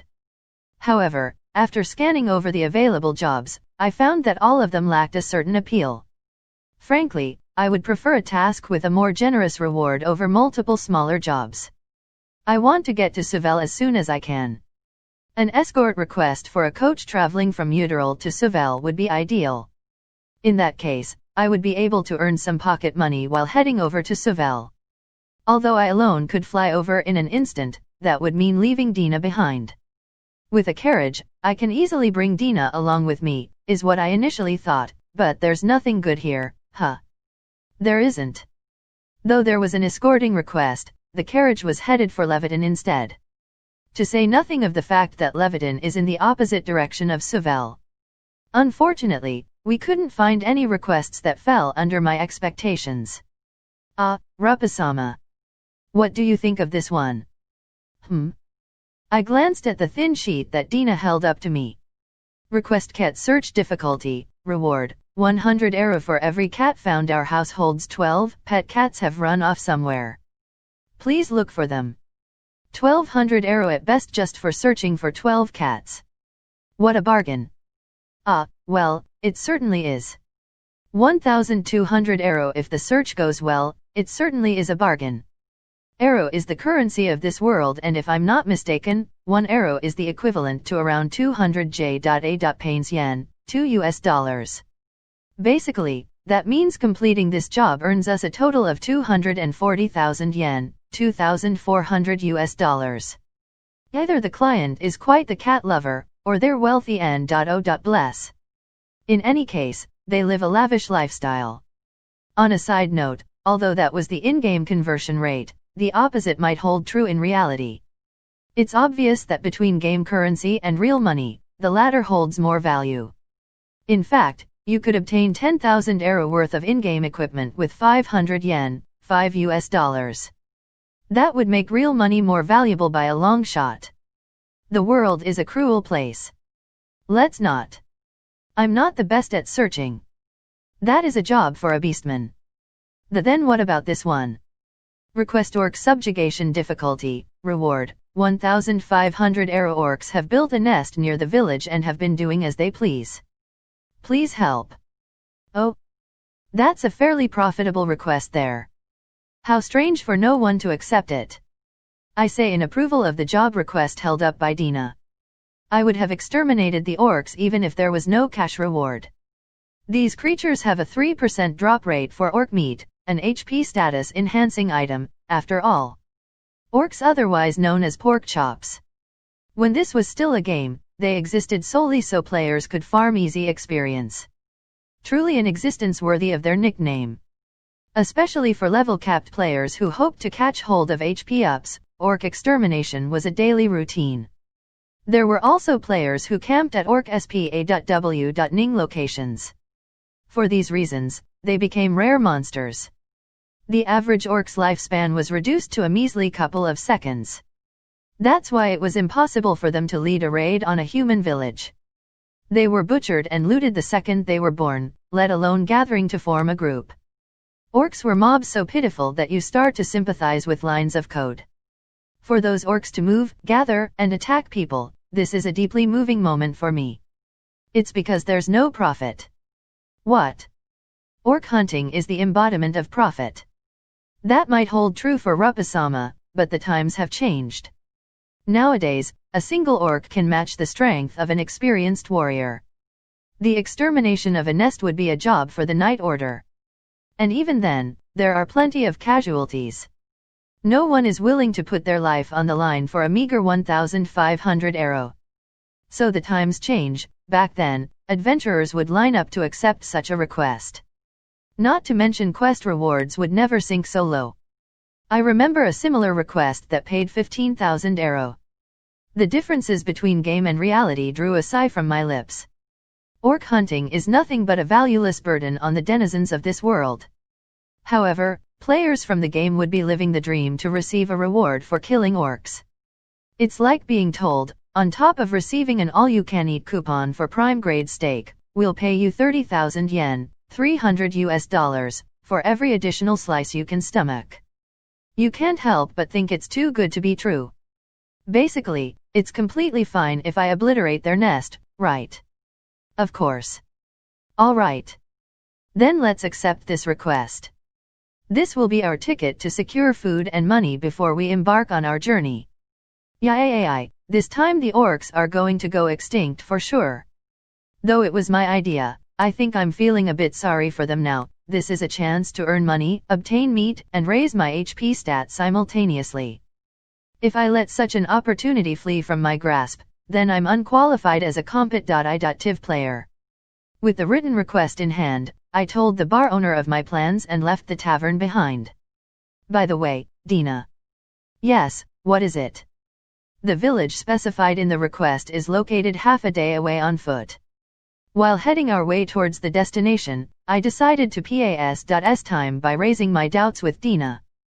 There's a wide variety of differences between this world and my knowledge of the game. 200 years is by no means a short period of time after all. You told me that the standards of combat have dropped from 200 years ago. I'd like to hear about that in a bit more detail. 200 years ago, when this was a game, I was undoubtedly the strongest player. Listed at the top of all player rankings, I'm confident that there wasn't a single opponent that could overpower me. However, in no way did that mean I was unrivaled in strength. Believe it or not, there was no lack of players that could challenge my authority. The game had 8 million active players in total, and around 20% of them achieved level-capped characters, which is the bottom line for being a competent player. Naturally, it'll take a bit of effort to reach, but it's definitely not something a little perseverance can't accomplish. Then again, this alone isn't enough to be recognized as a top-ranking player. The real challenge comes after efficiently collecting status-enhancing items after becoming unable to level. Then, only a small portion of the R.E.T.A.R.ds who ruin their health playing the game are listed as top-ranking players. Now that I think of it, the usage of status-enhancing items doesn't seem to be a common practice in this world. That would mean your growth would come to a halt at the level cap. But even then, that's no reason for standards to drop this far. The next few words that came out of Dina's mouth blew my mind. Let's see, the country you mentioned earlier, Leviton, is also widely known as the Nation of Swords, and there's a sword saint famed as the greatest swordsman on the planet. He should be somewhere around level 120. 120. Yes, 120. I doubted my own ears. Wait a moment, 120? The greatest swordsman on the planet is level 120? What's with this absurdly low number? I'm surprised he can call himself a sword saint. He sounds like a C.O.C.Ky beginner who decided to honor himself with a second name because he happened to reach level 100. At least reach level 1000 before making a fool out of yourself. You must be joking. There's a limit to how low it can be, you know. You see, Rapasama. The strange ones were the people from that generation. Please think about it. You only have one life. The kind of monsters able to reach level 1000 without losing their lives usually don't exist. Not to mention that the only way to get there is by fighting day after day like a madman. To train without rest, it's barely enough to call it an act of madness. It was the heroes of that age who were actually crazy. I feel disoriented. But I understand. Indeed, level 1000 was only achievable because it was a game. You could simply resurrect after death. There were no consequences. It was possible because it was a game, but can we really say the same for reality? To be hunting monsters all day, every day, and live through that nightmare for over a year. How many people on the planet can achieve such a feat? How many of those individuals still retain their sanity?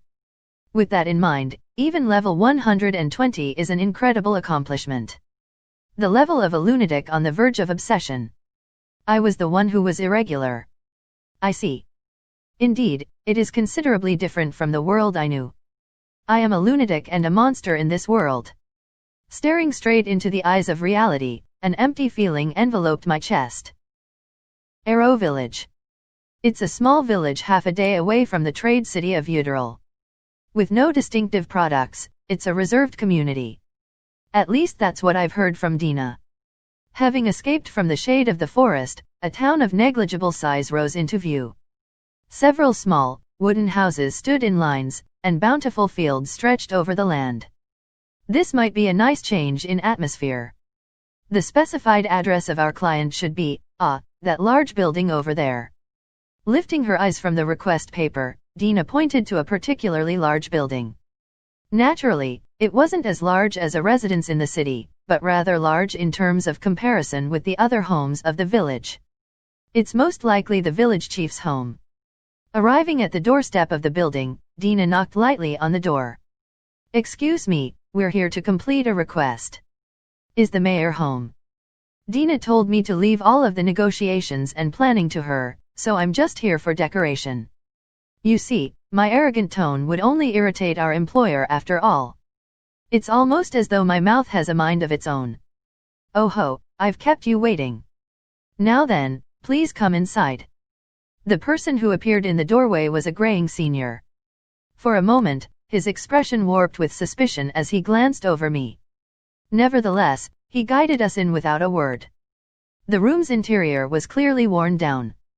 Evidence of hasty repairs lined the walls and wooden flooring creaked with each step. The fact that the mayor's home was in such a state clearly told of the village's predicament. By all means, take a seat. Beckoning for us to sit, the man rested on a shaky chair. It looked like it could collapse at any moment, but it somehow supported his weight. On a second thought, if I was a beastman, it probably would collapse. Well, let's get down to business at once. We are to destroy the Orc Nest nearby the village. Is this correct? Yes. But I haven't gone as far to request its destruction. As long as you're able to drive the orcs out of the area, I will gladly pay the reward. At this rate, the orcs will continue to prey on the villagers, the young women abducted, the men killed, and the children murdered for sport. With most of our crops stolen, we've been driven to a corner. Please, rain judgment upon those horrid pigs. Naturally. While Dina held a conversation with the mayor, I was feeling rather impressed at the lowlives. The orcs are quite committed to their sleazy lifestyles as usual. Maybe just maybe that's why you guys have never been included in the 7 major races and were dubbed as monsters. Ever thought of that? Even the vampires were humble enough to be accepted by the other races, but when it comes to you pigs.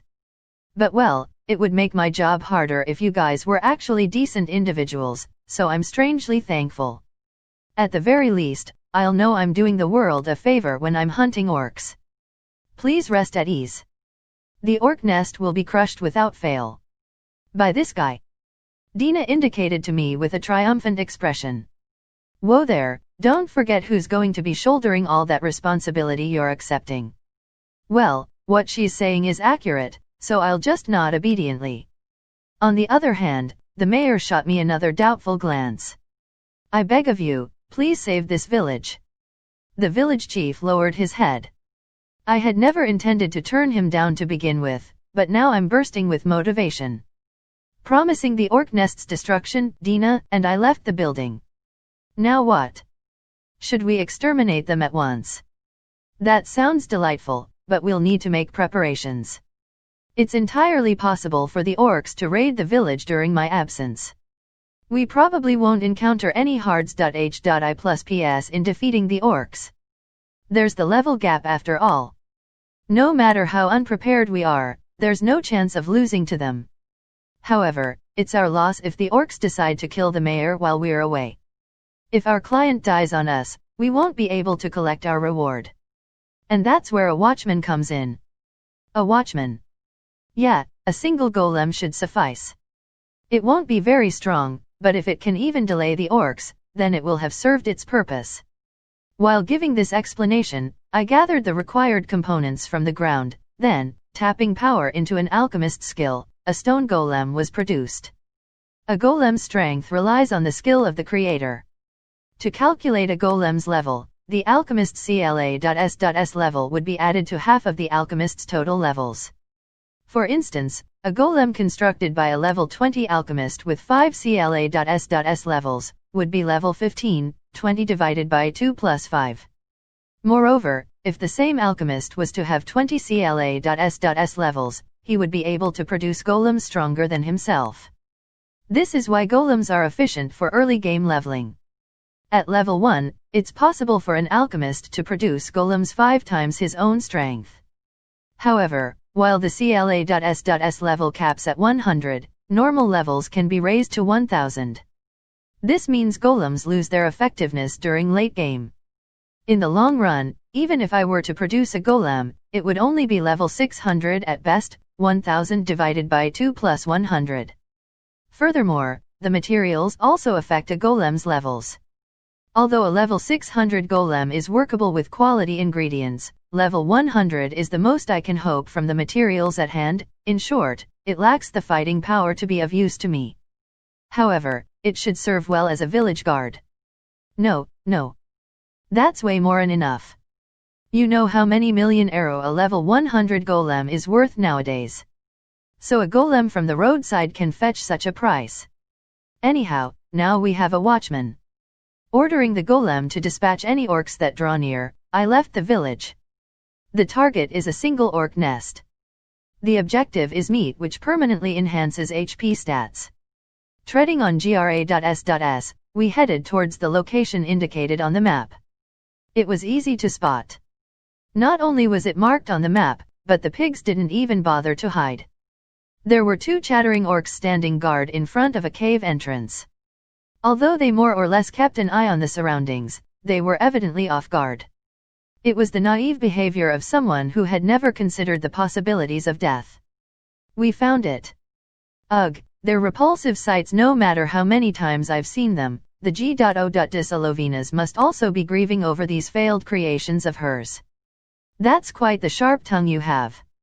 According to the church, the G.O.Dis is a merciful and loving deity that doesn't show favoritism, you know.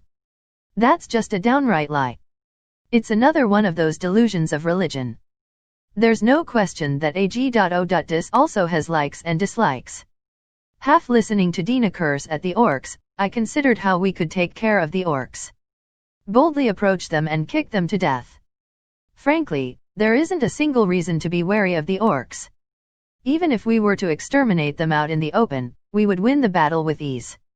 However, this method risks the possibility of orcs fleeing from the spot.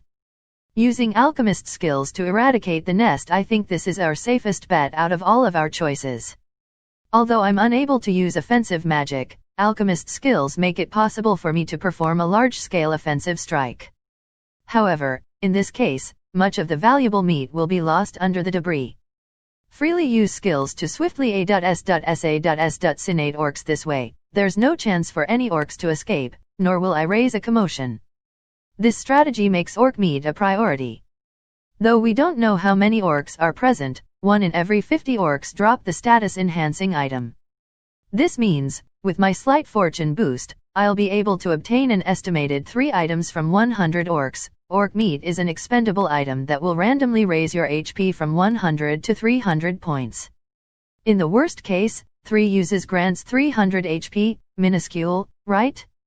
But if repeated countless times, it's not so insignificant. Now then, let's finish this quickly. Please crush them, Rapasama. I began item creation with an alchemist skill. Using the earth as material, I would produce weapons. First, I'll create about 30 swords. Then, using the Esper skill, Psychic Throw, I'll keep them afloat. In all honesty, I specialize more in close combat, and 4 of my chosen CLA.S.SES are suited towards close combat to prove it. Well, the Strider CLA.S.S is also fairly oriented for close combat, so I guess that makes 5. On the other hand, on top of being incapable of using offensive magic, ranged combat isn't exactly my forte. I don't possess the Archer CLA.S.S, and my Esper CLA.S.S was only raised to level 50. However, with A.S.Sistance from the Alchemist CLA.S.S, it's not impractical. The Alchemist skill is literally a skill that produces items from nearby materials. Creatable items range from restorative items to defensive equipment. This isn't limited to official items either. With the right combinations, it's possible to craft unique items. Although I've only created broadswords in the meantime, I could potentially forge weapons on PAR with legendary equipment. Esper CLA.S.S is straight up a CLA.S.S for psychic abilities. The skills allow you to constrain opponents and move objects without coming into direct contact with them. The skill Psychic Throw, being one of the more typical abilities of the Esper CLA.S.S, allows the user to fire objects at enemies. Not only is it extremely compatible with the Alchemist CLA.S.S, it's quite Bada.S.S to be firing off countless swords with your arms crossed. A total of 30 swords were aimed and launched at the orcs. The blades pierced their heads, severed their limbs, and punctured their hearts. In the blink of an eye, the former orcs A.S. summed appearances of porcupines. They were in no shape to move. I left the brush, drawing the swords out of the corpses with telekinesis. To say nothing about the 3% drop rate, wouldn't I be able to obtain orc meat by dismantling them by hand? That's no good, Rapasama. Now the fillet is damaged. Orc Filet, the most tender portion of an orc, which can increase your vitality, but if it's damaged in the very slightest, it loses its effect. Really? Yup. That said, orcs are pretty agile during combat, so it's quite often that it happens. It's said there's a 3% chance of being able to defeat an orc without hurting the fillet and retrieve it from the corpse without damaging it. Did you forget all of this while you were sealed? Listening to Dina's explanation, I felt quite impressed. I see, so that's the 3%. To think a game item's drop rate would have such a fascinating explanation. But what's important is that I understand that if I can butcher the orcs skillfully, I can drastically increase the item drop rate. Thank you for the explanation. This will be of great help. I've just been a bit wasteful. I doubt after stabbing the orcs repeatedly that there are any organs intact, so the fillets are out of question. Although these 2 bodies are perfectly edible, we can't expect an HP raise from them. Also, orcs have high vitality, so I don't recommend attacks aimed directly at their bodies. Strikes aimed at the head or neck are far more effective. Understood.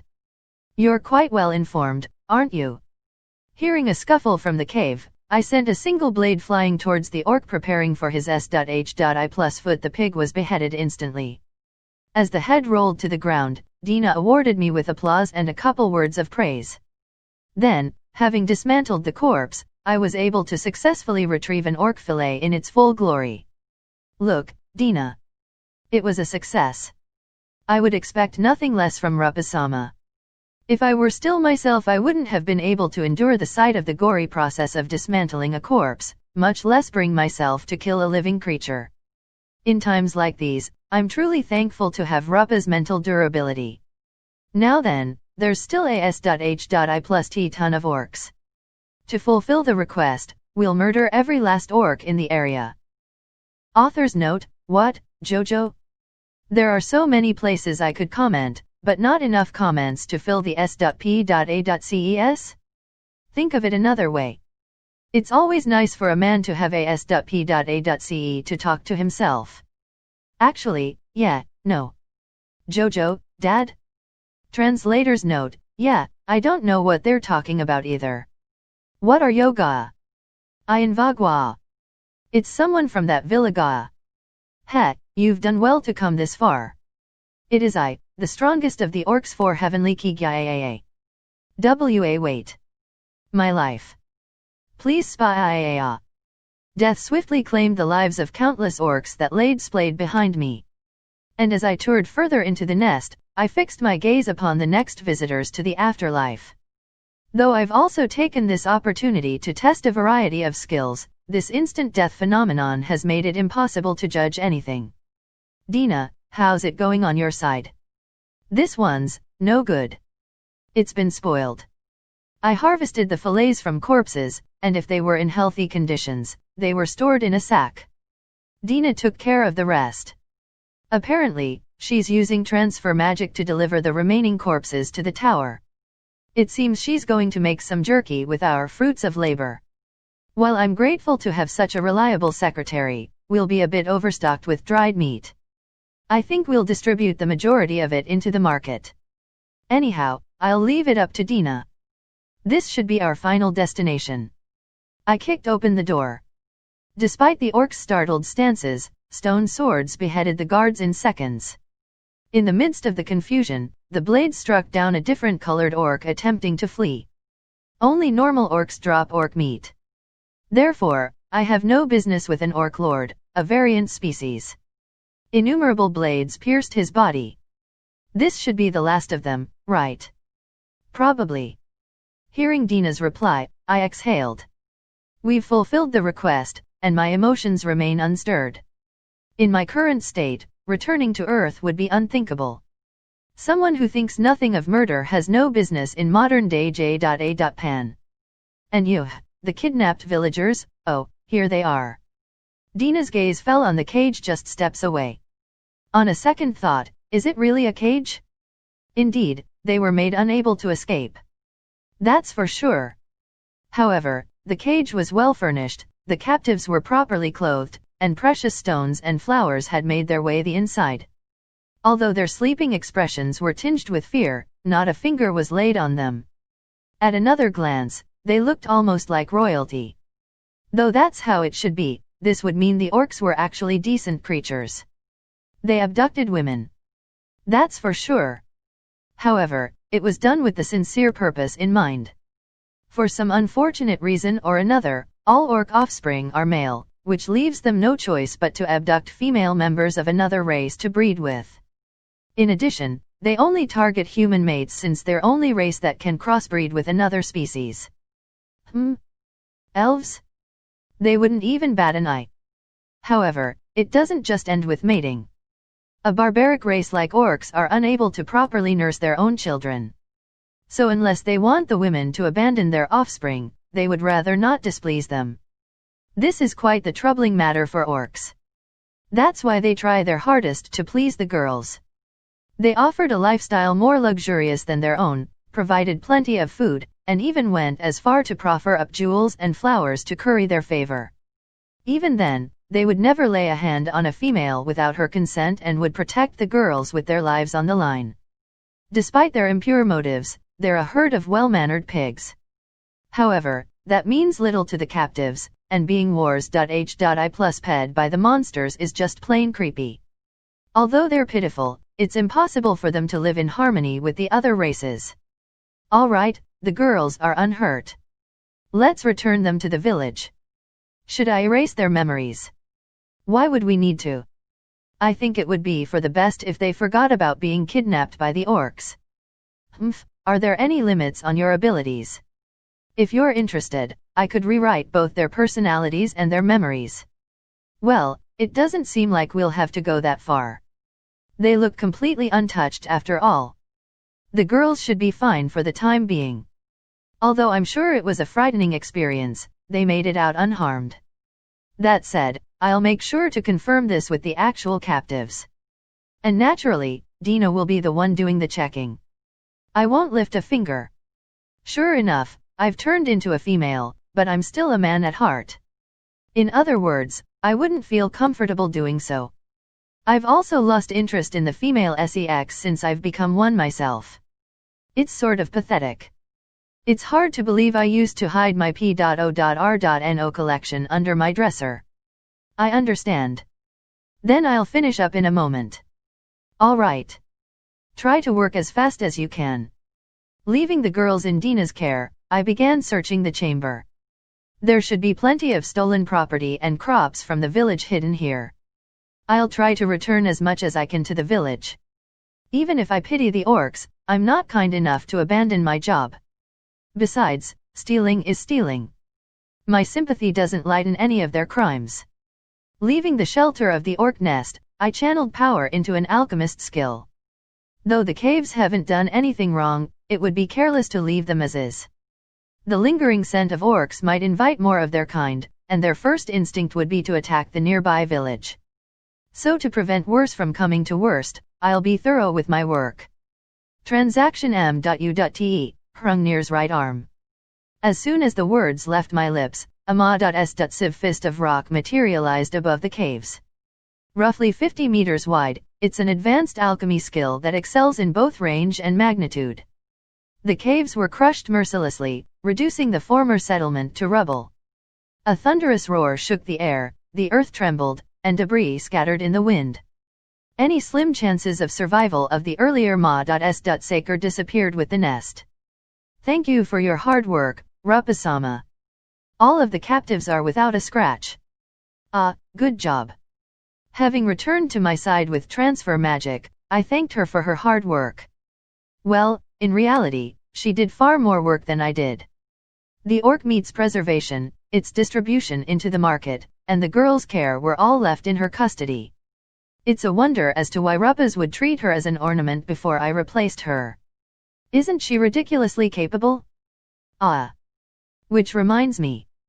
I tried roasting this while I was at it. Want a bite? You should be plenty tired after moving around so much. That's, Dina pulled a plate out of thin air, holding it up for me to see. A savory, golden brown steak rested on its surface, and an appetizing scent wafted through the air. It's orc steak. It should be delicious with a serving of rice, you know. Great, I'll have a serving. Without another word of protest, I rested my bottom on a tree stump.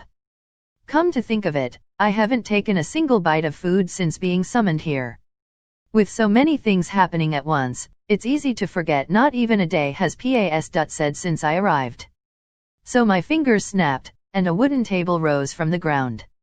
Wait, so orc meat keeps its buffing effects after being roasted. Rest A.S. Assured. It's safe to cut the meat after it's removed from the corpse. It's Orc Filet, a rare delicacy that raises the vitality of the person who consumes it. However, if harmed while the orc is alive, it loses its enhancing effects and the vitality is scattered throughout rest of the body. Whereas if it's intact at the time of death, the vitality remains concentrated in the fillet, or so I've heard. What's this mystery food? While listening to Dina's explanation, I trans.m.u.ted some wooden utensils and began dividing up the steak. The tender meat melted under the knife, filling me with antic.I.p.ation. And then, a single bite. The delicacy dissolved in my mouth, its savory juices caressing my taste buds. Although it's an overused expression, there's no other way to express the tender sensation on my tongue. The delicious flavor that filled my mouth left me speechless. Moreover, the tare sauce that complemented its sweet salty taste was irresistible. It brought out the true potential of high-grade meat. Then, scooping up a spoonful of rice into my mouth, I discover another interesting combination. The strong flavor of steak and a mouthful of rice merged to form another serving of ecstasy. The two contrasting tastes worked in perfect harmony to cover for each other's weaknesses. Is this tare sauce homemade? Yes. Is it to your liking? Yeah, it's amazing. I could eat forever. Although steak is best made with beef, I can't really make light of pork steak now that I've experienced it firsthand, can I? The delicious quality of their meat really proves that you really can't judge a book by its cover. It almost makes it okay for the orcs to be so hideous. Dina, you're not going to eat. No, I'm fine. Humph, alright then. Is she being considerate, or does she detest orcs? Well, since she says so herself, I won't think too hard about it. Everyone has some kind of pet peeve or another. Having helped myself to the rest of the orc steak, I pulled up my status. Rupas Muffle level 1000 race, Flugel HP, 33500033530 SP, 44300 STR, Strength 9200 Dex, Dexterity 8750 VIT, Vitality 10300 Int, Intelligence 7300 AGI, Agility 10778 MND, Willpower 7550 Luck, Fortune 9280. Alright, my health points went up accordingly. I still have 4 remaining fillets, so I can continue to raise my maximum health by at least 400 points. Though my HP is already beyond human comprehension, I'll continue to push the limits. Actually, since Compet.I.Shin has completely vanished, I'll be able to hunt orcs to my heart's desire. Even breaking into the millions doesn't seem like such a distant goal. On a second thought, that's impossible. No matter how delicious orc fillet is, it can't become a staple food. Besides, I'm willing to bet that the orcs would go extinct long before I could achieve those numbers. I'm rather surprised they weren't eradicated 200 years ago. Thank you for the food. It was truly delicious, Dina. I'm glad you enjoyed it. Having finished the meal, Dina teleported along with the tableware. She returned only seconds later, this time without them. They were probably left somewhere in the tower. Transfer magic must be so nice. I have 0 aptitude for magic, so I'm seriously jealous. Now then, let's return, Rapasama. Yeah. After this short exchange, we departed for the village. During the trek back, I asked about her memory manipulation skill to break the silence. About your memory manipulating ability you mentioned earlier, is there any way for someone to undo the spell? My magic can't be undone in most cases. However, if the personality written over is too strong-willed, then it's possible for them to return to their original state. I see. So even if you erased their memories, there's a small chance that a few might recall being abducted. Thinking about Dina's explanation, I muttered to myself. Although she's able to manipulate memories, it's still an imperfect ability. Perhaps it didn't erase memories, but rather hid them in the subconscious? Maybe that's why there's always a chance that someone could recover their memories. It seems like a really convenient skill, but sounds like a real pain to handle. You got that right. Dina smiled wryly.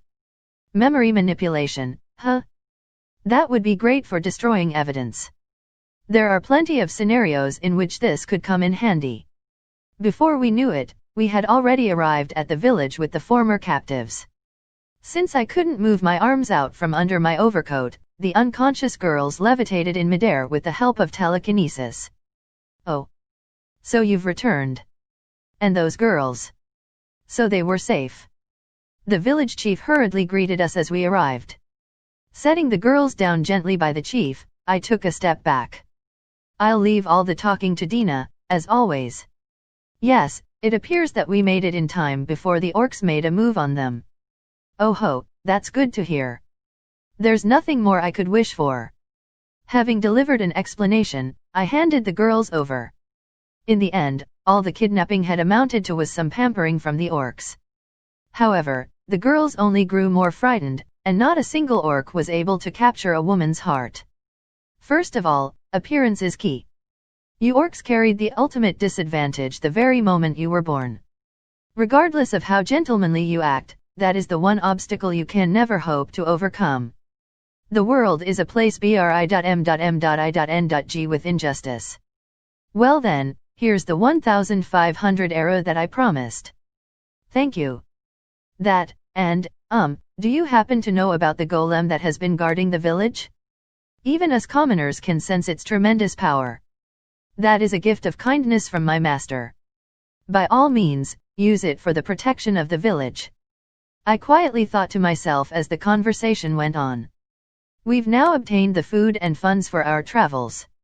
I feel like my worries have grown recently, but that's completely natural considering the fact that I just transported to a parallel world. It's like visiting a foreign country, but on a completely different level. That's enough for today. We will depart tomorrow. Who knew a single day could feel so long? Orc monologue of 200 years ago. High-level adventurer, bahaha. It's an orc. Kill it. High-level adventurer, you're dead meat. Orc, Gaia. What are you people? Do you guys have no hearts? High-level adventurer, Wayayat? Did you not hear what I said? Meat is my everything. It's an era of gallant heroes. High-level adventurer, what's the color of your meat? High-level adventurer, keep quiet and let us eat your meat. High-level adventurer times 10, wah. An orc just spa.w.ned? Waha. The early bird gets the worm. Don orc, you guys aren't humayaon. Additional information, the sum of the CLA.S.S levels is equal to the level cap. This means a level 200 player will have a sum of 200 CLA.S.S levels. That's why Ruppaz has a sum of 1000 CLA.S.S levels. End of story, chapter, Revision, Crossgate Online Xgate Online Translators Note, authors that you can just ignore, daily rank, 5th place, video games change with the times. Ever since 1979, when S.P.A.CE Invaders made its first appearance in stores, video games have been constantly evolving to suit the era's needs. 2 years later, the first portable game consoles were introduced to the market, and in 3 years, the family computer was released to the public. Then, 7 more years of innovation brought the Super Nintendo Entertainment System, SNES, into existence. The PlayStation emerged 4 years after that, and video games continued to change the lives of generations to come. While this new form of entertainment dominated the market, what continued to amaze players was the rapid evolution of graphics. From the 8-bit family computer to the 16-bit SNES. And by the time the PlayStation had made its name, smooth computer graphics had become the norm. The players of that generation used to marvel at the graphics that the PlayStation 2 had put on show. Nowadays, kids playing the same games would complain about the poor graphics. Just as CG technology advanced, players' tastes became more refined in the process. However, this didn't mark the end of the evolution of video games. As the industry continued to thrive, games inched closer to reality.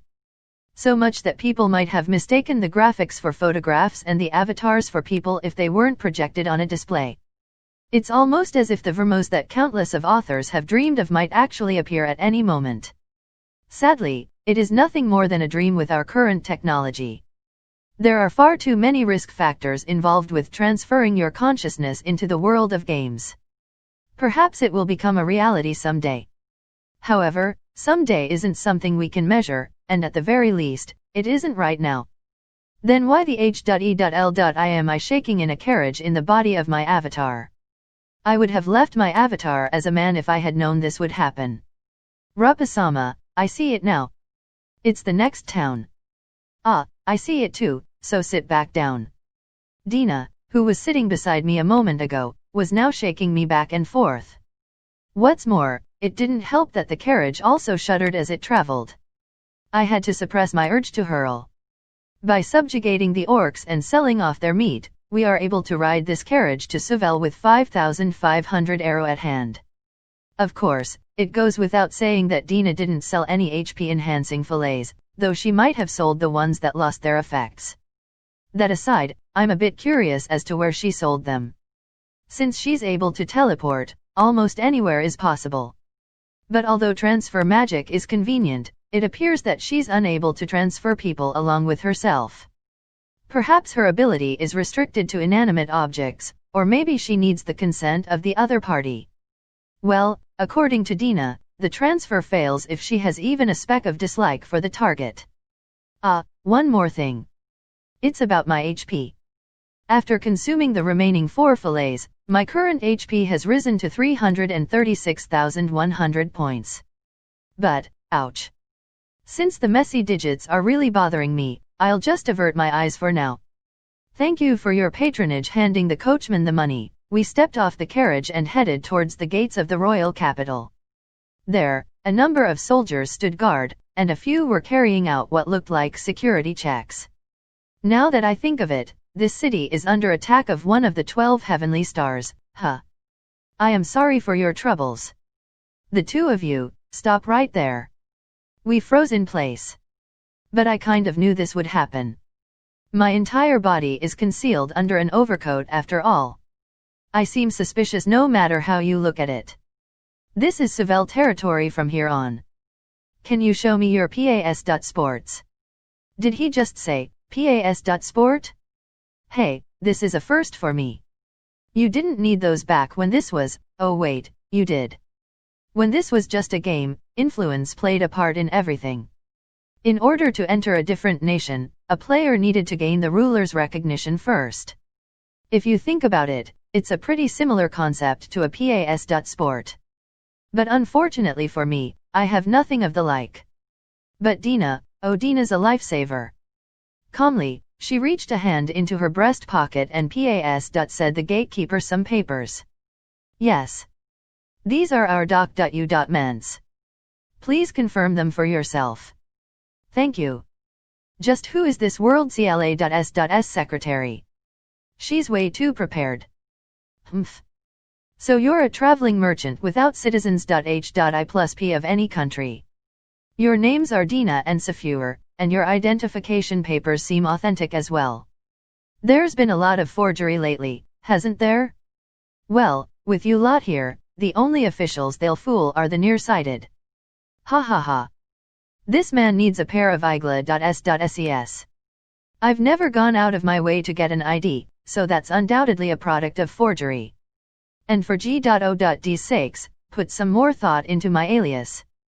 Safur, isn't that just my name read backwards? Humph, you may PAS.S. Thank you very much. Having made it out in one piece, Dina spread a wide grin. However, just when we were about to PAS.S through the gate, a voice called out for a second time. Wait. I still need to take a peek at your face under that overcoat. I apologize, but I still have to make sure it's not a demon or a monster under there. Yeah, I thought this would happen. And because of that, I didn't panic. Indeed, I'm an infamous figure known across the board, but my distinctive features are my sleek, black wings. In a world without photographs, the only ones that could recognize me from just my face are long-lived individuals that had seen me in person. To break it down, if Oda N.O. Bunaga sauntered around with modern clothing and a different hairdo, I'm sure no one would notice and shout out, hey. Isn't that Oda N.O. Bunaga? So as long the gatekeepers don't have wings, fangs, or pointed ears, they're obviously human. In that case, revealing my face shouldn't raise any problems. I'm sorry about that, will this much be fine? I pulled my hood back and tried my best to smile. Just a friendly reminder, but I'm definitely not a narcissist. However, as a former man, I'm quite aware that my current appearance is that of a matchless, young beauty. A man knows best about another man's tastes. The behavior, personality, and facial expressions that can make a man's heart skip a beat, I know them all. Believe it or not, it's one of the reasons why males with a female backstory might be more charming than a real girl online. And naturally, this knowledge can also be wielded as a weapon. Forgive her, Sir Gatekeeper. If she didn't cover her face, she would be called on by simply walking through the streets. Yeah, that's certainly true. So how about letting us through? I don't have all day to wait for your approval. If I was him, I wouldn't want to leave a bad impression on this beauty. Even if we never meet again, I'd do anything to avoid being told something like that gatekeeper's breath smells. I don't want to get any closer. And depending on the individual, they might even shamelessly plead for forgiveness.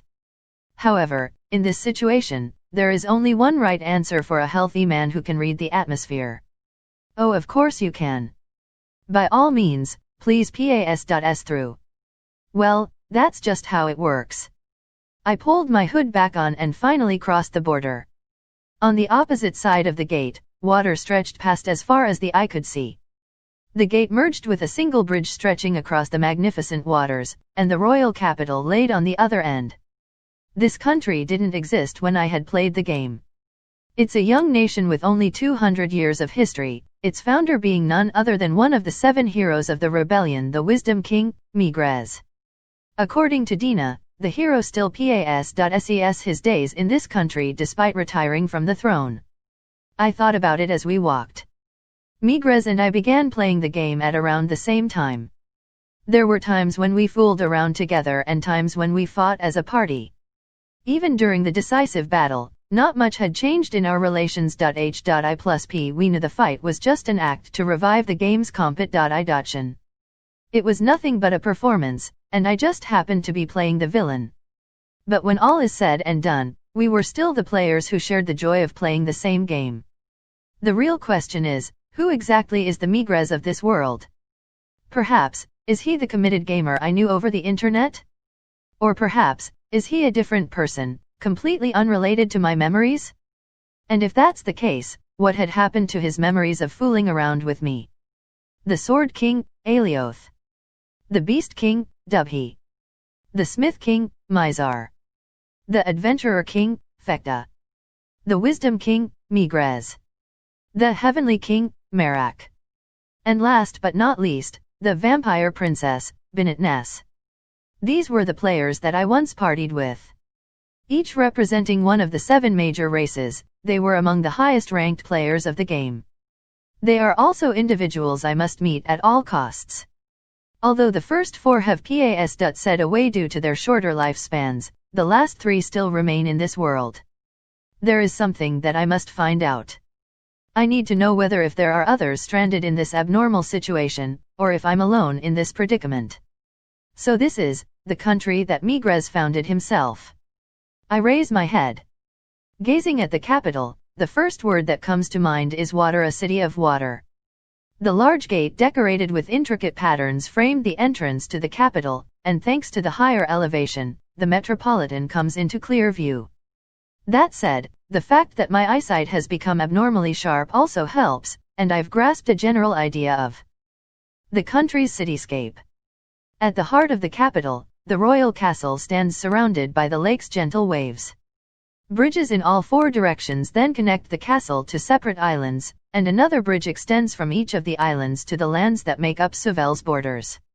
Including the imperial castle, 5 islands make up the city of water.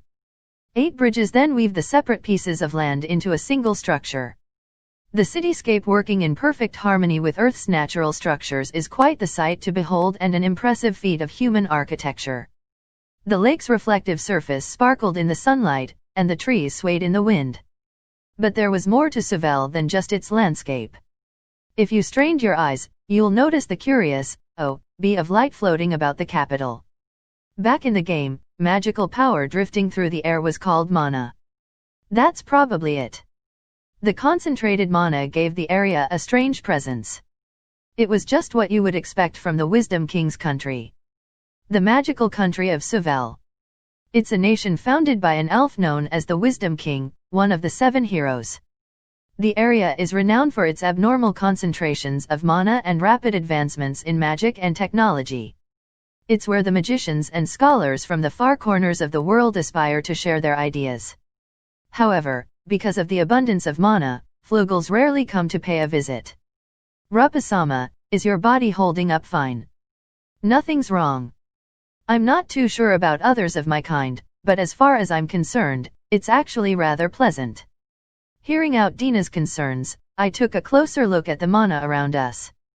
I feel no discomfort being around the wandering mana. Though I've heard about the flugel's dislike of demonic power, I show no such symptoms.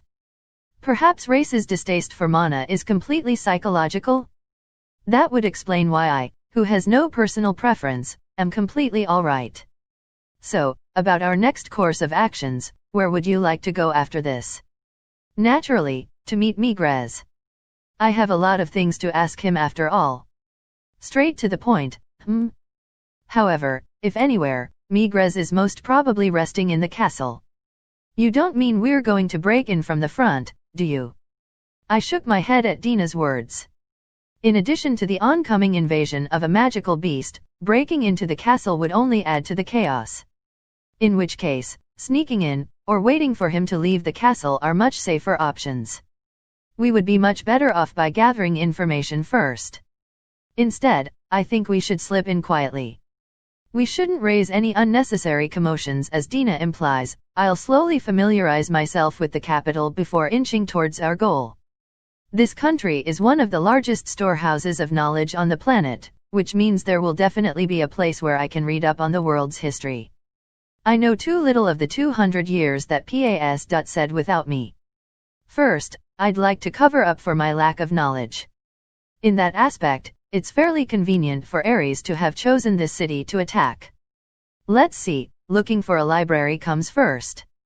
With a clear goal in mind, I asked a pas.serbi for directions. He was a low-born man.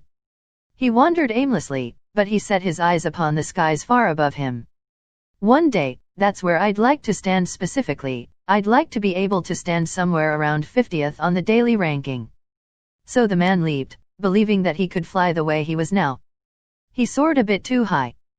Thank you very much, everyone. This is all thanks to you guys. I'll continue to work as hard as I can without dying of sleep deprivation. Translator's note, same here. The sleep part.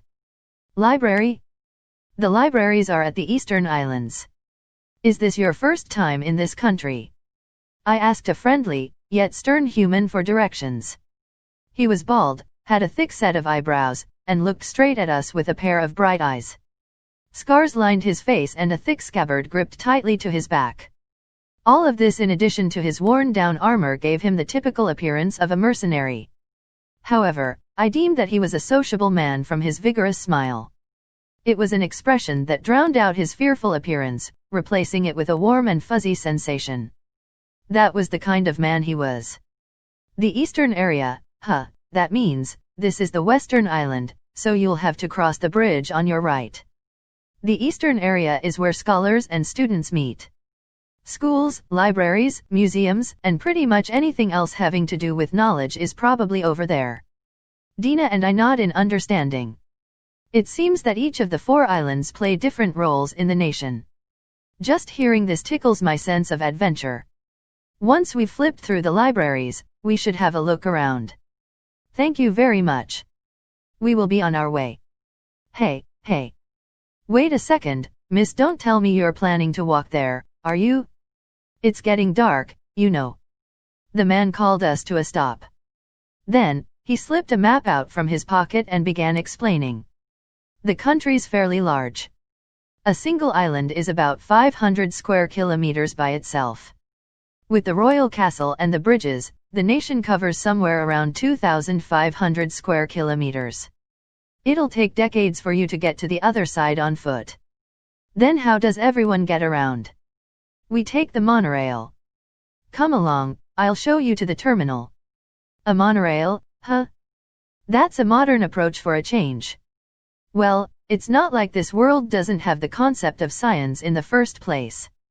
Even magic exists, so 1 or 2 convenient forms of transportation shouldn't be out of question. Whoops, almost forgot to introduce myself. The name's Gans. I'm a mercenary working for the nation's border security. Well, today's my day off, though. My name is Dina, a peddler, and this shady guy in red is Safur-sama, my employer. I ground my heel into Dina's foot, ignoring her pained expression. Who the H.E.L.L introduces someone as shady. Although I am indisputably shady, you're the one who suggested this outfit. You're dressed quite oddly as well. Well, I'm sure you have your reasons. I don't plan on prying. Thanks. That saves us a lot of trouble. I uttered a single word of gratitude and followed quickly behind Gans. If you're okay with it, I'd like to know a bit more about this country. Sure thing. Gans answered Dina's question quite readily. He's quite the open-hearted man for someone we just met. It seems like my first impression of him wasn't far off the mark. I'll start with the nation's 5 districts. The first is the Southern Marketplace, which is the area you should have seen upon entering the country. The region houses a jumble of industries competing to sell their goods, so it's purposely placed near the gates to draw the attention of visitors and tourists. However, the constant attacks from Ares, one of the 12 heavenly stars, has caused a decline in its population in these recent years. My head hurts. These feelings about a subordinate that I've never met are ones I'll never be able to put into words. But for the time being, prepare to get the S.H.I+T kicked out of you, Ares. Naturally, I won't be holding back. No worries. If my memory serves me right, I've maxed Ares' levels to 800. He should be able to survive a couple of kicks at full force. On that note, I'll be going on a bit of a tangent. A familiar will never surp as its owner in terms of levels. For instance, if a level 500 player tames a level 1000 monster, its level sinks below 500. That's because a tamed monster's highest level is equal to half of its owner's total levels added to triple the number of his CLA.S levels. In my case, the level cap becomes 800, 1000 divided by 2 plus 3x 100.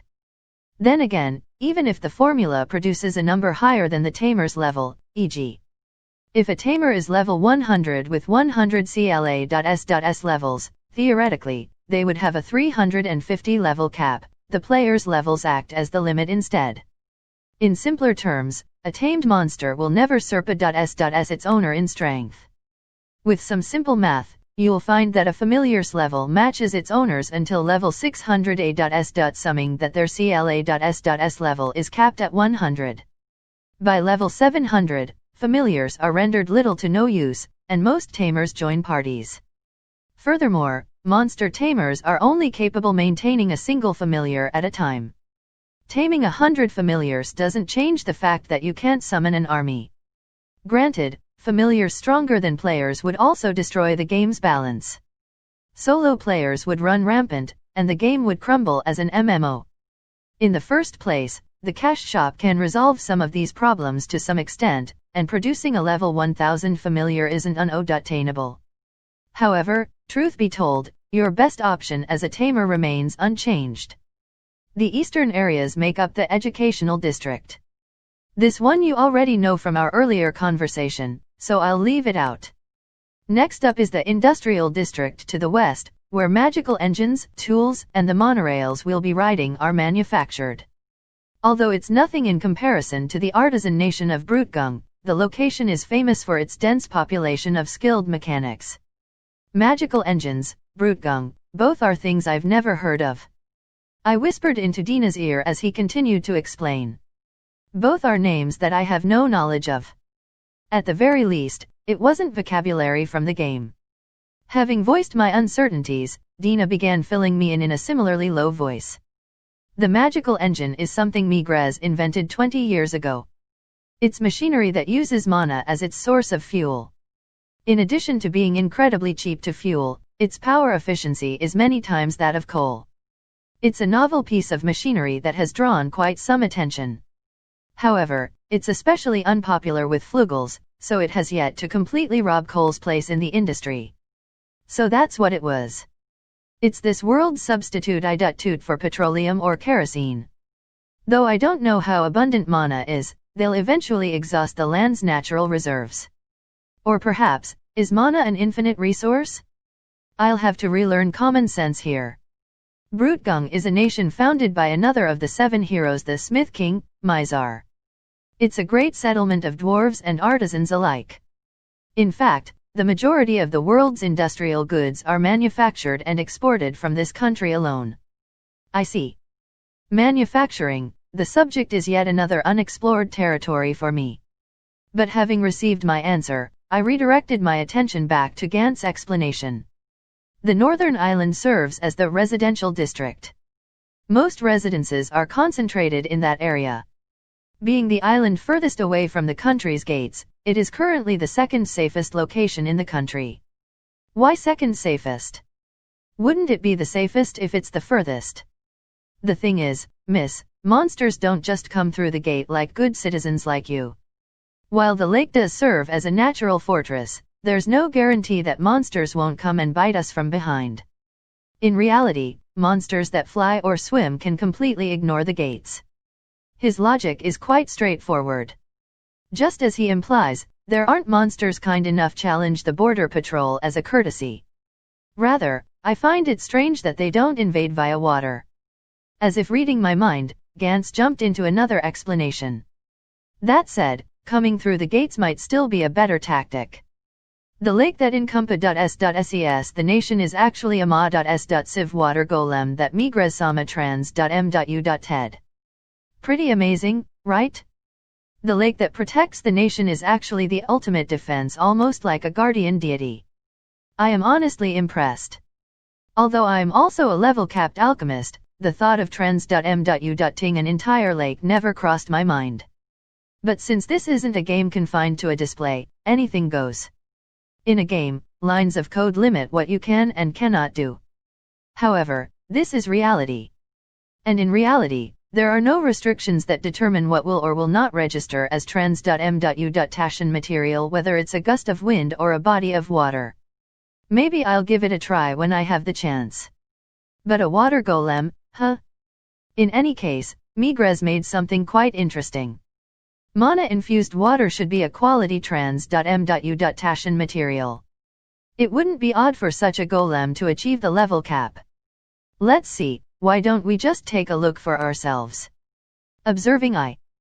Guardian Deity Levia level 500 race, Artificial Lifeform HP, 180,000 SP, 0 STR, Strength 2750 Dex, Dexterity 800 VIT, Vitality 3400 Int, Intelligence 650 AGI, Agility 1028 MND, Willpower 722 Luck, Luck 2300 Gens level 82 race, Human CLA.S.S levels Warrior, 82 HP, 6860 SP, 476 STR, Strength 303 Dex, Dexterity 263 VIT, Vitality 368 Int, Intelligence 99 AGI, Agility 245 MND, Willpower 72 Luck, Luck 208 MF, level 500, huh?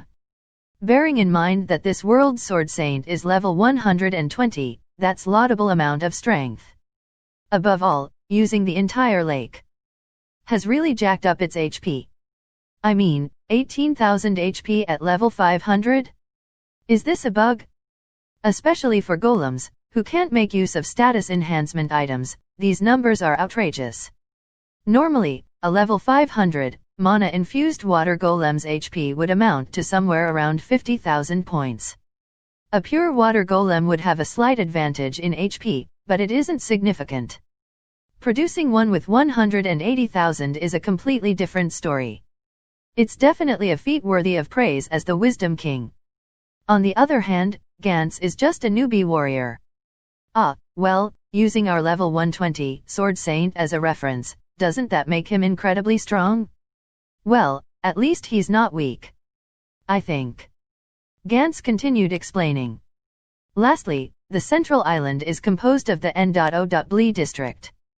This is where royalty and N.O.Bility live, a place far out of reach for commoners like us. If you trespass.s.s, you'll be arrested on the spot, so make sure to watch out for yourselves. So Migrez resides where the privileged CLA.s.s live. This just makes it all the more difficult to slip in from the front. Well, we can think about this later. And we have arrived. This is the terminal. Needless to say, our destination was considerably different from the subway terminals of modern-day J.A.Pan. Rather, it looks like the inside of an iron casket. There are no escalators, handrails, or yellow lines to keep away from. Flashy advertis.e.m.e.nts and digital notice boards are nowhere to be found. It was just a metal box used to board monorails. Unsurprisingly, the monorail itself was another metal cage, but this time installed with sofas and windows. To put it in a nutshell.e.l.l, we were going to ride a metal box enclosed within another metal box. Now then, this is as far as I'll take you. If you have the chance, be sure to find me again. Gladly. Thank you so much, Gantz-san. You really saved us back there. I give you my thanks. We can't expect him to lead us to the educational district, so we gave our thanks and bid our farewells. Having the patience to guide complete strangers through the city is already more than we could ask for. Waving to the kind-hearted mercenary who aided our journey, Dina and I boarded the monorail. All right, the educational district, huh? I guess that's where I'll make up for the 200 years of history CLA.S.S I've slept through. The accelerating monorail slid silently along the tracks. Whether it was powered by electricity or mana was of little difference to the PAS.singers riding it. At most, it was only slightly faster or slower. However, the scenery is another story. The magnificent waters blur by and a breathtaking city drifts in the midst of a lake as vast as the ocean. My chest wells up with curiosity and my heart throbs with antic.I.P.ation. Even from within the monorail, I can make out every townsperson, tending to their daily routines. I felt like a child gazing out of a car window. Stepping off of the monorail felt like entering a completely different country. Those who occupied the streets were mostly sharp-featured, frail-bodied individuals. Almost every one of them looked like they suffered from malnutrition.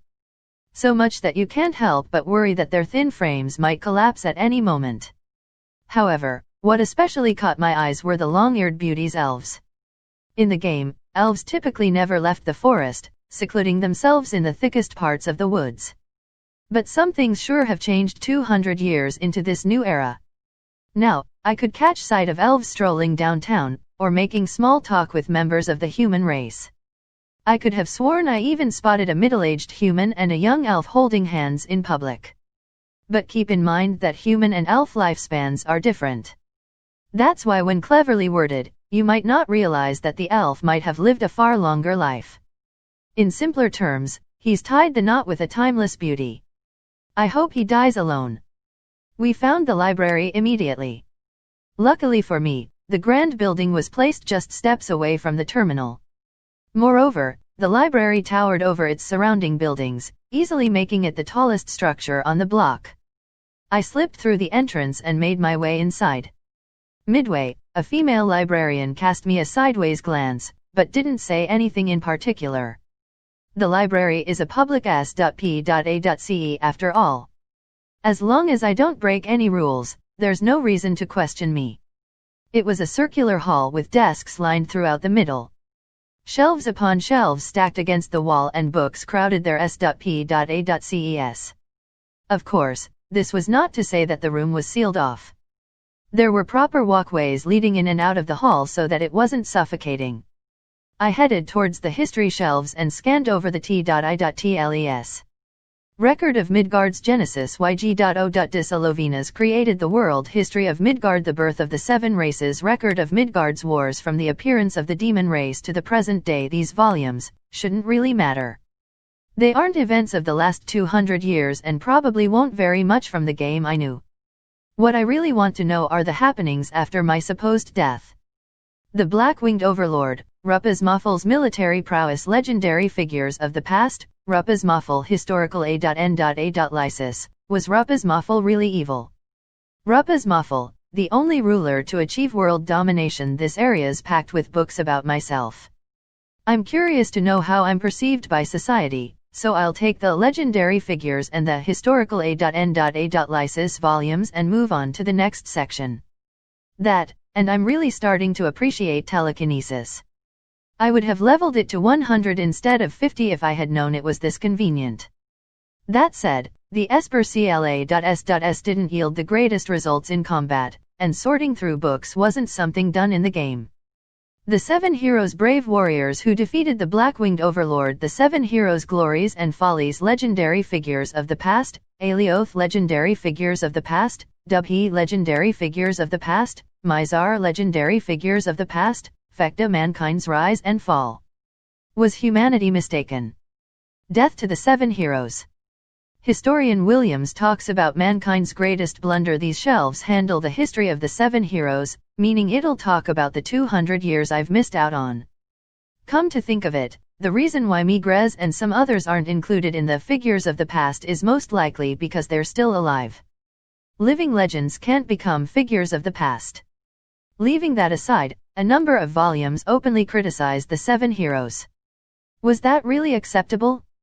The founder of this country is none other than a living remnant of the 7 heroes.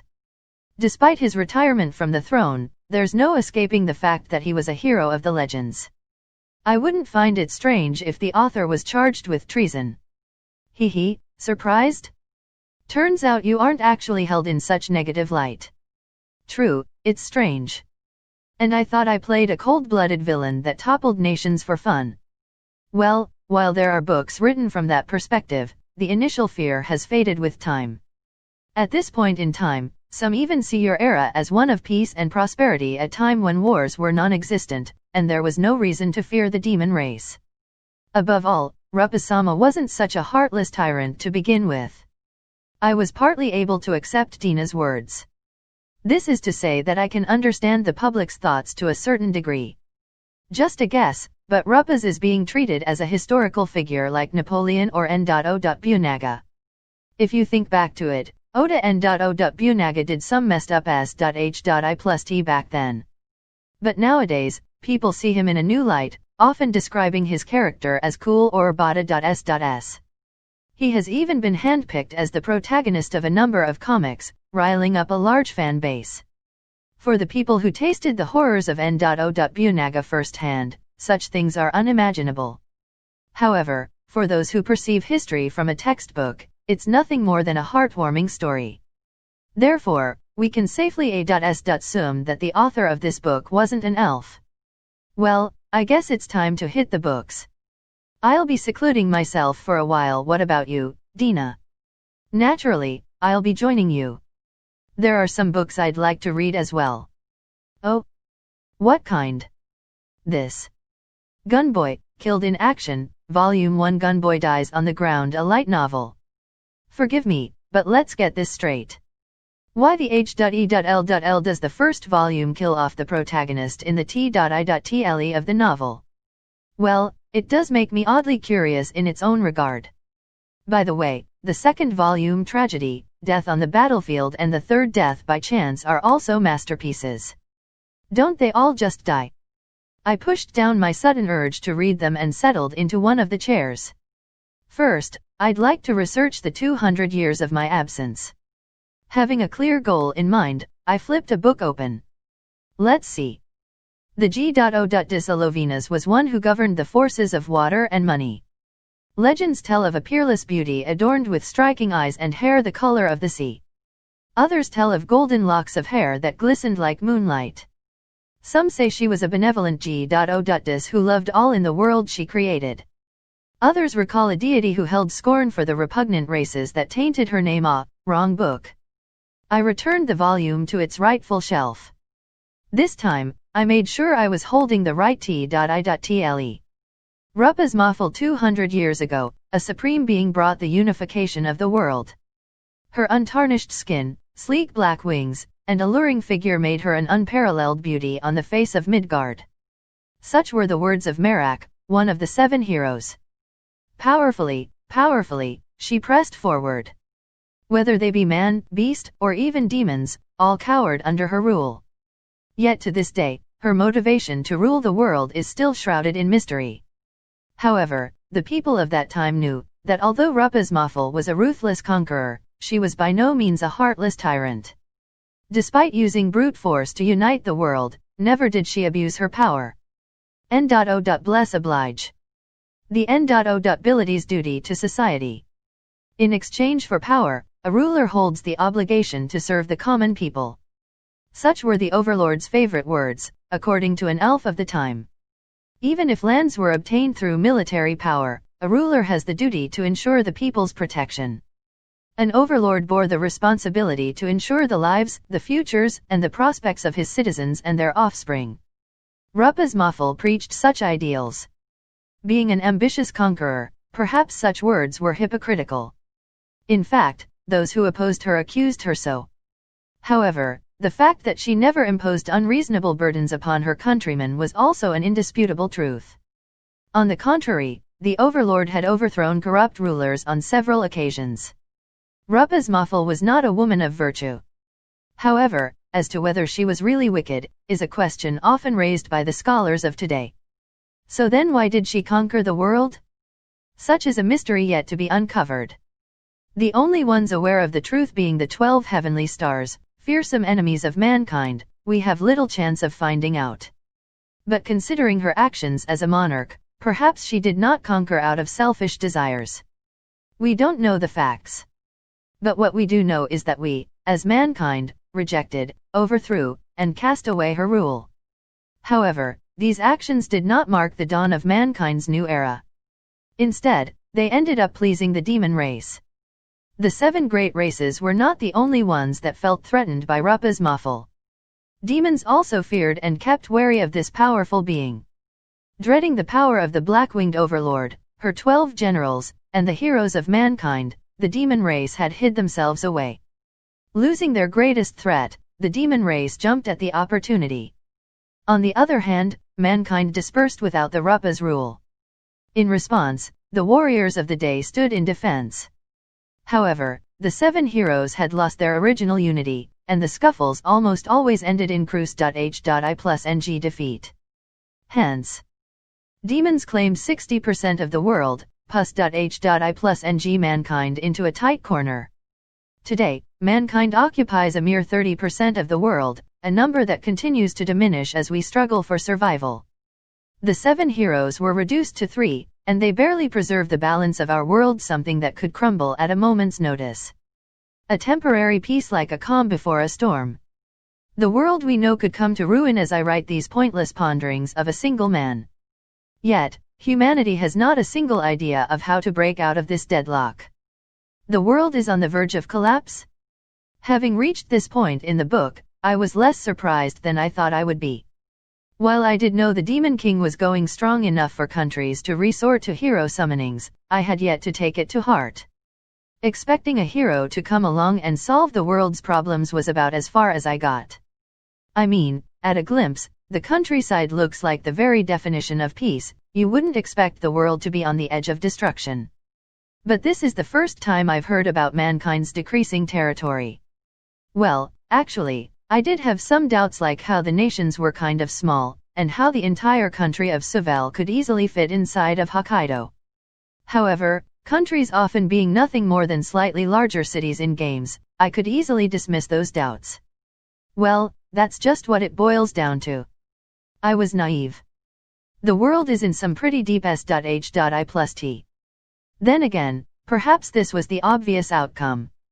The demon race still retains its powerful leader, the Demon King. Moreover, several of the 12 heavenly stars have turned over to join them. Even without the heavenly stars' betrayal, the strength of the general public has drastically declined, and 4 of the 7 heroes have kicked the bucket. Naturally, humanity would be driven to a corner. The fact that mankind continues to struggle is nothing short of a miracle. Unless I retrieve the 12 heavenly stars, mankind's going to be knee-deep in S.H.I+T. As far as I'm concerned, their only reason to fight is my death at the hands of mankind. Well, as their owner, I should be able to goad them back to my side, probably, hopefully. I'm trying to be optimistic here. To think that the whimsical decisions I made in a game could influence the fate of someone's world, that these people would agonize over a victory I could brush aside as a game, there's something about it. There's really something about it, some relatively useless information, uploaded with edited version. Next. There stood a single castle. However, only monsters crowded its halls, and the esteemed lord of the castle was nowhere to be found. Moreover, the throne that rested in the heart of the fortress remained forever vacant, as if patiently awaiting its master's return. Beside the castle, an enormous sheep laid in silent enshrinement. His name was Ares. Having once served under the black-winged overlord, the ram was a former pillar of the 12 heavenly stars. This sheep dreamed of the nostalgic past. Ares was once a weakling that lived to be hunted. He was a pitiful creature born into a upbringing of misfortune. That was the kind of existence he relived. Rainbow sheep. They were mythical creatures said to only appear once every 500 years. A single strand of its wool surpa.s.ses the price of gold, easily making it a creature worth entire nations. Moreover, cotton spun from its hairs is the ultimate material for clothing. While offering protection that outclad.s.ses armor, it's lighter than the finest of silks. What's more, the cloth serves as an incredible catalyst for magic. Thus, it's said that capturing even one of these creatures would ensure a normal family 7 generations of unimaginable wealth. The rainbow sheep is the very definition of a living treasure. That said, he was nothing more than a monster with rainbow wool. No, he was not even a monster, but a walking treasure, a prey laying in wait for its eventual demise. Neither did he have the means to protect himself, nor could he outrun others. Instead, he had a uselessly brilliant coat that drew all kinds of unwanted attention. people, demons, and other monsters. Anything living was just another natural enemy. This was Ares' pathetic life as prey. Intentional or not, there is no crueler feat that a Lovenas could achieve. This creature had no purpose in life other than hiding, running, and eventually losing its life to its predators. Every day was another desperate battle for its life. Every breath could be its last. And as he drowned in his fear of death, he continued to cry his heart out. That's why, that encounter was nothing short of a miracle. Hair dyed the beautiful scarlet of a blazing fire, eyes that shone crimson like the setting sun, and jet-black wings forsaken by God. Ares could remember it like it was yesterday. After all, for Ares, it was in this moment that his life truly began. Oh! A rainbow sheep? Fancy meeting one here. Today must be my lucky day. It was a time when his revered master was still young and inexperienced. Even so, she was a shadow of the great ruler that would eventually awaken. Ares, who was so accustomed to running from others, happened upon her. I'm going to be killed. At a single glance, Ares was engulfed with overwhelming fear. There wasn't a single chance of survival. Despite being a fraction of her true potential, a calamity was a calamity. Oh! Aren't you afraid? Neither do you fight, nor do you run. Do you have a death wish? As Rupas approached the unresisting sheep, Ares drowned in self-loathing. Why was he so weak? Why was he so pathetic? Why was it that his life would only amount to becoming the prey of the strong?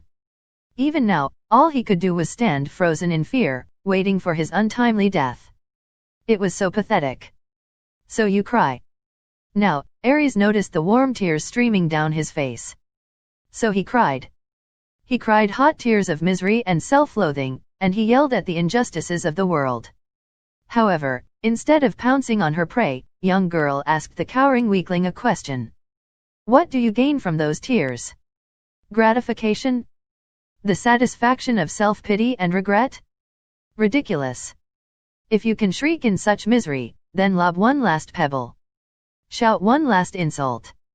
Fuel your hate until your very last moments. If they rob you of your happiness, you rob them right back. At the very least, that is how I've lived my life. And I plan to live up to my reputation. How arrogant, Ares thought. That was something only the strong would think to say. It was because she had never tasted defeat. What would she know about the grievances of the weak? So what will you do? Will you die in vain? And abandon any hope of survival you have left? Because if those are your thoughts, then I have no problem with butchering a creature with a smaller ego than a struggling animal in a slaughterhouse. Ares grit his teeth. This wasn't how he was supposed to die. Ares didn't want to die, ridiculed by the haughty girl before him. His entire existence screamed as death closed in on him. That's right, he didn't want to die. This wasn't the way he wanted to die. For the first time in his life, Ares harbored the will to live. And he attacked. He bared his teeth and latched onto the arm of his predator. Now, Ares could be sure he would lose his life. She'd take his life in a fit of rage and cast his soul into the darkest depths of Hell. The next course events proved those thoughts wrong. Rupas didn't budge an inch. Instead, she murmured in a strangely comforting voice, "That's right. That's the way it should be. Looks like you can do it if you try." Ares' jaw came loose. The girl was already, or rather, she had never been hostile to begin with. In his panic, Ares had caught himself in a spur of irrational fear. And realizing this, he released her arm. That's right, rainbow sheep. If you are to live, then live every breath to its fullest. Whether you flee or fight, give your all in every step you take and in every punch you throw. All so that you can be more than just the prey of the strong. Ares finally came to his senses. Although she was strong, she suffered all the same. The flugels valued the white sheen of their wings above all else. Such pitch-black feathers would never go unnoticed. Rather, she would be shunned for her impurity. Surely, she had experienced incredible discrimination. However, neither did she feel ashamed, nor did she drown in self-pity. Instead, she struggled, she strived, and above all, she arrived where she was now. The bold smile of this powerful being was enough proof of that. Ah, if only I could be like her, Ares thought. A fresh stream of tears rolled down his wet cheeks as he yelled his wishes at the heavens. And a fallen flugel answered his prayers. Then join me. My power alone will not be enough to crush the cruelties of this world. Become strong, and together, we will bring the world under our own jurisdiction. Become strong, Ares. Together with me. Thus, Ares clutched tightly to her outstretched hands. Such was the first encounter between the black-winged overlord and the first of the 12 heavenly stars. It was also a precious memory that failed to fade with time. He could not forget, he refused to forget the fleeting moments he spent with his precious Lord and Savior. While flipping through a book, I tried to wrap my head around Ares' decision to invade the Suvel. For one thing, Ares was a rainbow sheep, a rather timid and harmless species. What could drive him to take such drastic measures time and time again? Actually, the reason is obvious enough. Rupes was defeated by heroes of mankind. But the real question is whether he was always aggressive enough to seek revenge. In the game, familiars never left their tamer's side, to say nothing of having real-life conversations. That's why I can only imagine Ares' personality. The best I can do is use the game as a reference. In that case, exactly what kind of character was he? I'm supposed to be his master, yet I don't know a single thing about him. I wonder when it was that I first met Ares. I'm sure it was before Rupes. H.I.T the level cap and after I had embraced the tamer CLA.S.S. This was right around when I was worrying about what to make my first familiar. There's a larger variety of uses for a familiar than an alchemist's golem. Unlike golems, familiars can level up and consume status-enhancing items. Moreover, both healing and revival are possible for familiars. And although they do have level caps, the right monsters can even be of use at endgame.